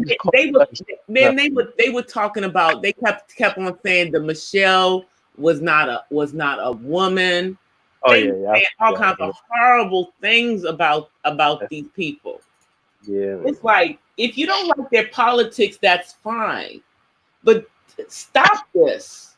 Right. The ad hominem attacks were crazy. It was hilarious. Man. They were constantly saying that he and Michelle were a gay couple. I'm telling you, it was just crazy. Yeah. That guy did. Manning did all the time. That's what he said they were in a cult. I'm like, it's a cult, because he was basically appealing to their emotion. It's a cult, it's his voice. I'm like, come on, man. I mean, but it was entertaining though. It really was. He was hilarious, Yeah. But yeah, I know we've been on here for a while, guys, and I know. All right. Yeah, it's 9 people in the chat. I know it's been a long one, but I'm gonna get ready to get off of here because probably said, and when we can get off, I'm tired. I said I'm gonna get off because I'm tired, and I will be back on tomorrow. I may do the chat earlier tomorrow because my son is gone this weekend, and I might actually want to go out tomorrow night. So I might do an earlier version of Not So Random Chat tomorrow. That's not a late night. We'll see what happens. See how I feel. All right. Well, let me just say I thank you for allowing me. I love it every time you get up here, so we can get just more and more into this discussion because it's just so much people don't know. It's just so much people don't know. Well, I appreciate it, sis. It's an honor. It's always an honor. It's always real. And I'm definitely looking forward to when you start doing going live, Terry. I'm waiting. Okay. Waiting in anticipation. Okay, I appreciate it. Yes, it's got a big thing. Thanks for coming up tonight, though. Absolutely. All right, guys. I appreciate everybody for hanging out tonight and just staying in the chat till the very, very end. I know on Fridays we can go for a while. So I love it. Next Friday I probably won't be coming on, an hour late like I did tonight, but I appreciate you guys coming through nonetheless. And I will definitely see all of you. Thank you to all of my mods. I love that I have a chat full of mods. The haters can hate on, but they gonna get axed out when they come up in this chat. Anyway, guys, I will see you guys tomorrow. So until then, as always, I offer you guys peace and blessings from the West Side. Bye, everybody.